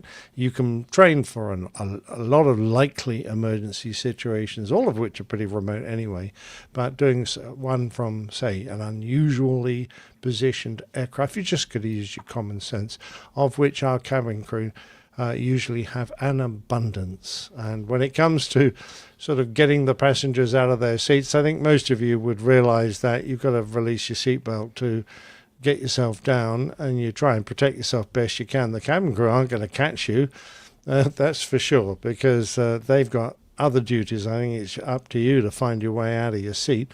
They will certainly, as people evacuate, go and check to make sure everyone has successfully released themselves and help out anyone that's having a few problems. But I can't imagine them dreaming up a way of coordinating everyone releasing their seatbelts in a manner that is less likely to cause some kind of injury. In fact, there were very few injuries in this, despite the awful visuals. It's very of dramatic. this aircraft careering down, ball of flame, upside down, wings flying around. I was amazed that there wasn't major loss of life, but I think everyone did a great job in this particular case. Did you all see any of the memes out there? Yes, and we could and we could do that because there weren't any fatalities involved in this accident, but the commercials with Delta, and then like halfway through that everything is upside down, and very cute. I thought it was very fun. Ed Kof, speaking of cute, this might be a question Denzel Washington could answer. Yeah. What was that name of that flight? It was Flight. Yeah. The movie. Only if I wrote his script, though. Anyway, that's a good one. All right. Yeah. Let's do that. Number 5 from Kevin Parody. And let's see, from APG 637, his aviation journey. Hello, APG crew. Kevin Parody from North Metro Atlanta here. Back on APG 637, Captain Jeff discussed our chance meeting at his favorite campground, which is Shady Grove. And just so everyone knows, if you ever run into Captain Jeff out in the wild and mention that you listen to the show, the first thing he'll ask you is if you've ever sent feedback to the show. That's true. Well, until now, I've only been a lurker listener since probably around the APG 350 mark. A lot has changed since on the show, but until recently, not much for me. I navigated flight training through COVID and other delays, and eventually got a job time building with our state forestry commission, state of Georgia. Although a great experience, it was not great for building time quickly. There were definitely times when I questioned what I had gotten myself and my family into with this midlife crisis. I mean, career change. APG, that's cute. APG helped me keep motivated, but I never felt that I had something worthwhile to write in about until now. A couple of weeks ago, nearly 7 years to the day after I started flight training, I received a conditional job offer with a regional carrier that, let's say, is named after the central geographic regions of Georgia and North Carolina. Y'all let me know if you come up with a good Acme name for that. Ajax Jr. Acme Plateau? Acme, what is that area called? The Piedmont? Yeah. You can't. Oh, we can't use that name. Anyways, just wanted to send in my first feedback to say thank you to the crew and community for keeping me motivated and to keep up the good work. Kind regards, Kevin Parody. Yeah, So well definitely. done. Good Nice job, Kevin. Way to go. Congratulations. Nice job, Years, Kevin. Good stuff. Wow. Perseverance, That's amazing. right? 7 years. And now some people would say, that was quick. Well, I'll just say if you end up in Charlotte for training, whenever you get a class date, let me know. Yeah. Is that where they do the training for that company in I Charlotte? believe Yeah. some of the ground stuff, especially. Yeah. So Yeah. in-dock and things like that. Yeah, you send might us be more busy. You might be too feedback and let busy, us know but, how it's going. if you I find wanna- yourself with a free day, let me know. I want to Yeah. know what job you're doing with the Forestry Commission. That sounds interesting. Yeah, write in and tell us more about that. Even though Yeah, it that was does slow for sound- time building, it was probably some interesting flying. Yeah. Looking for fires and stuff, maybe? Fire. Counting trees. 1, 2, Counting 3, trees. 4, 5, 6, 7, 8. In the North Georgia area? It'd be easier to do that with a helicopter than an airplane, I'm thinking. Run out of fuel. I think you could just make up some numbers. Yeah. 1.5 billion plus one. Yeah, does that sound reasonable? Yeah, that's great. Yeah, so Kevin, tell us about what you were doing with the Georgia Forestry Commission, and also keep us Abreast. aware. What's Always the word I'm like looking that. for? Abreast. Apprised. That's the word I was looking for. Thank you. Abreast. Abreast. Abreast. Is Okay, much abreast. I nicer. like abreast. like most people.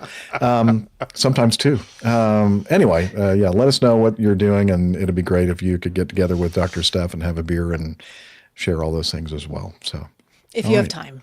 If you have time, yeah. You might be a little busy. Yeah.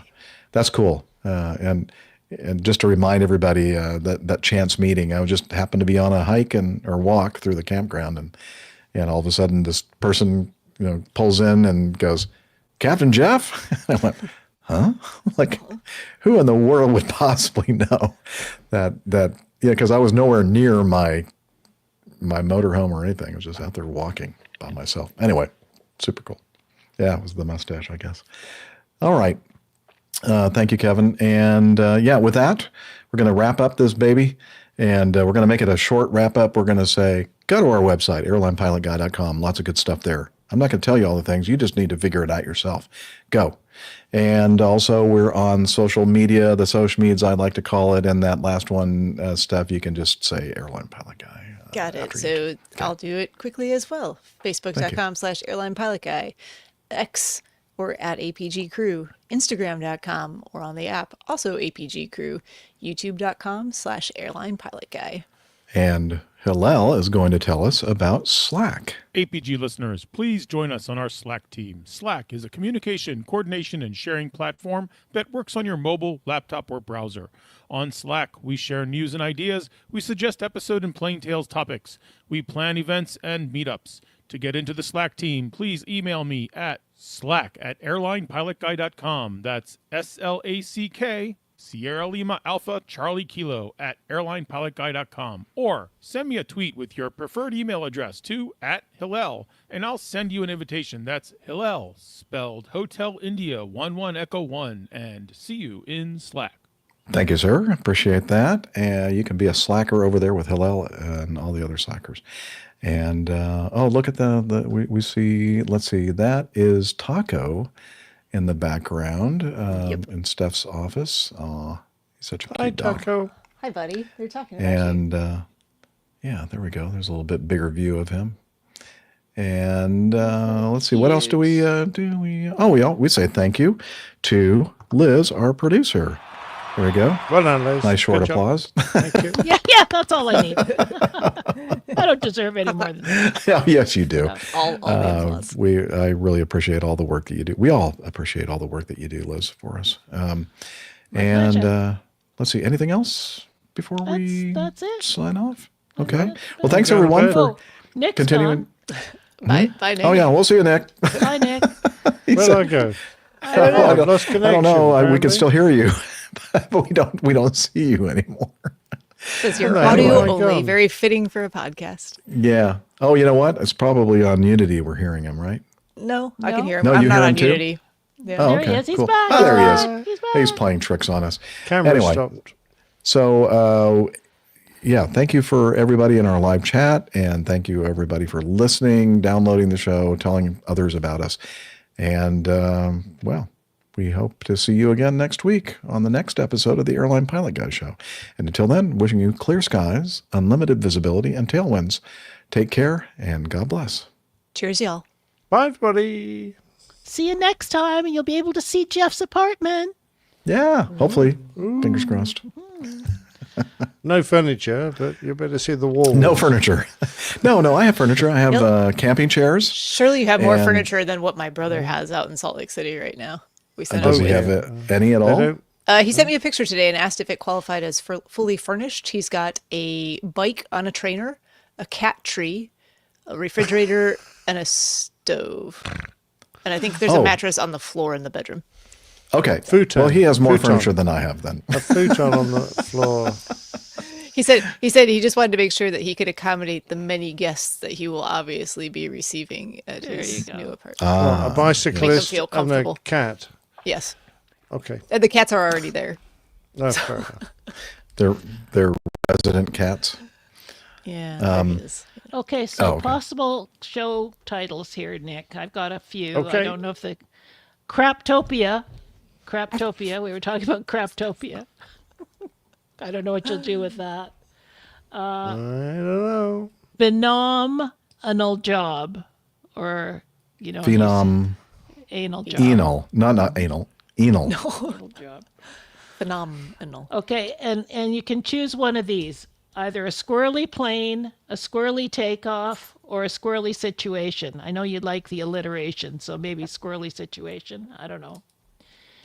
And then the last one is counting trees. Counting trees. Like that. It's like counting crows. Just counting trees. It's just counting trees. 1, 2, 3. 3. Oh, shoot. 3. It just messed me up. Now I have to start over. Did you turn your recorder off, Jeff? Oh, no. I guess you don't do that yet. I can leave it Anyway, running. Can you work with any of that, do you think, Nick? No. No, Come up okay. with something better. Give I me don't something have- better. Well, Come that's on. all. That's all I got. Sorry. I'll You could see. do something with the rosary beads, maybe, but you don't want to get too crazy with that. I don't Yeah, know. maybe we don't need any Actually, phenom, religious anal, fanatics. and rosary beads Oh, no. that you No. swallowed. We could be firing rosary beads. Yeah. Jeff's I'm going to gonna be have in to veto such that trouble one. at church. Jeff is going straight to confession. Just Have I like, mentioned that several people in the choir now, including my director, listen to the Oh, show? is that right? Oh, dear. Yeah, I got it. that's sorry. Group trip to confession. Yeah. If they laughed. Yeah, it's a party. No, none of us are Catholic, but we'll go to confession. No, all of Jeff's Sure, why not? friends at church have There's to go one. now too. Micah's got one there, voodoo flying. Voodoo flying. Oh well, yeah, there was a voodoo, wasn't it? Yeah, The there was a Canadian. plane. Yeah. The guy with the rosary beads going to Haiti. Haiti. Count them on the way in and on the way out. Oh God. Hey, you gotta make sure that count is correct. Yeah, That's a surgical thing. It's like exactly. It's like surgical swabs. Or, Don't the voodoos stick pins in dolls? Isn't that one of their Yeah, things? yeah, Voodoo Yeah. dolls. Yeah. So I could do an airplane voodoo with pins Oh, sticking I in like it. Oh. You could. Yeah. Interesting. He's going that direction there. Just that's good. Yeah, it's, away, yeah. it's away from the rosary. I like it.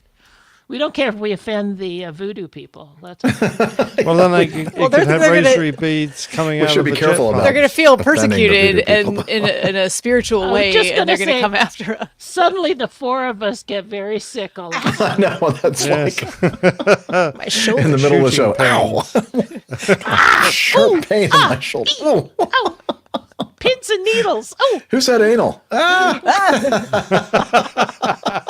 Ouch. yeah. I think IHOL Boxes has it better. I'd rather you I'd rather don't. you don't. I'd rather you. No, you shouldn't have put the "you" in there. I'd rather vous don't. I'd rather Voodon't. Yeah. Okay. I think Nick's happier now. Thank you, chat room. Yeah. We're counting squirrels. I like that one too, Micah. How do you spell squirrely? SQUIRREL Why? Y. Yeah, just one L. One L. Okay. Yeah. Mhm. And no second E after the L. It's Yeah, not I'm pretty L-E-Y. sure. Yeah. We need to confirm that. I don't know. Probably. Squirrel. Squirrely. Squirrely. Squirrely. They went all squirrely. Yep, We're I all think so. Yep. Correct. We did always it. go. Correct. We always go a bit squirrely on this show. That's sort of our signature thing. Yeah, that and 50% accuracy. Yeah, exactly. 50% squirrely. Yeah, which is kind of would define that takeoff. It was only half the time that it was squirrely. Yeah. All right, everybody. Thanks for joining us. And Thank you, brilliant. IHOL Boxes, for All that the best. spelling of squirrely. Can you see that? Don't I did. just don't pay attention to that, Nick. That's not correct. I don't know, but it looks fun though. I think Nick sometimes it's a little spelling challenge. So Oh, I That am, looked for perfectly sure. fine. To It's like Nick. that's great. Squirrely. Got it. Perfect to me. No problem. oh gosh, that's good. All right, everybody. Have a good week. We'll see Yeah, you next thank you. time. Thanks again for Absolutely. joining See you us. next So, week. take care, guys. Bye. Bye.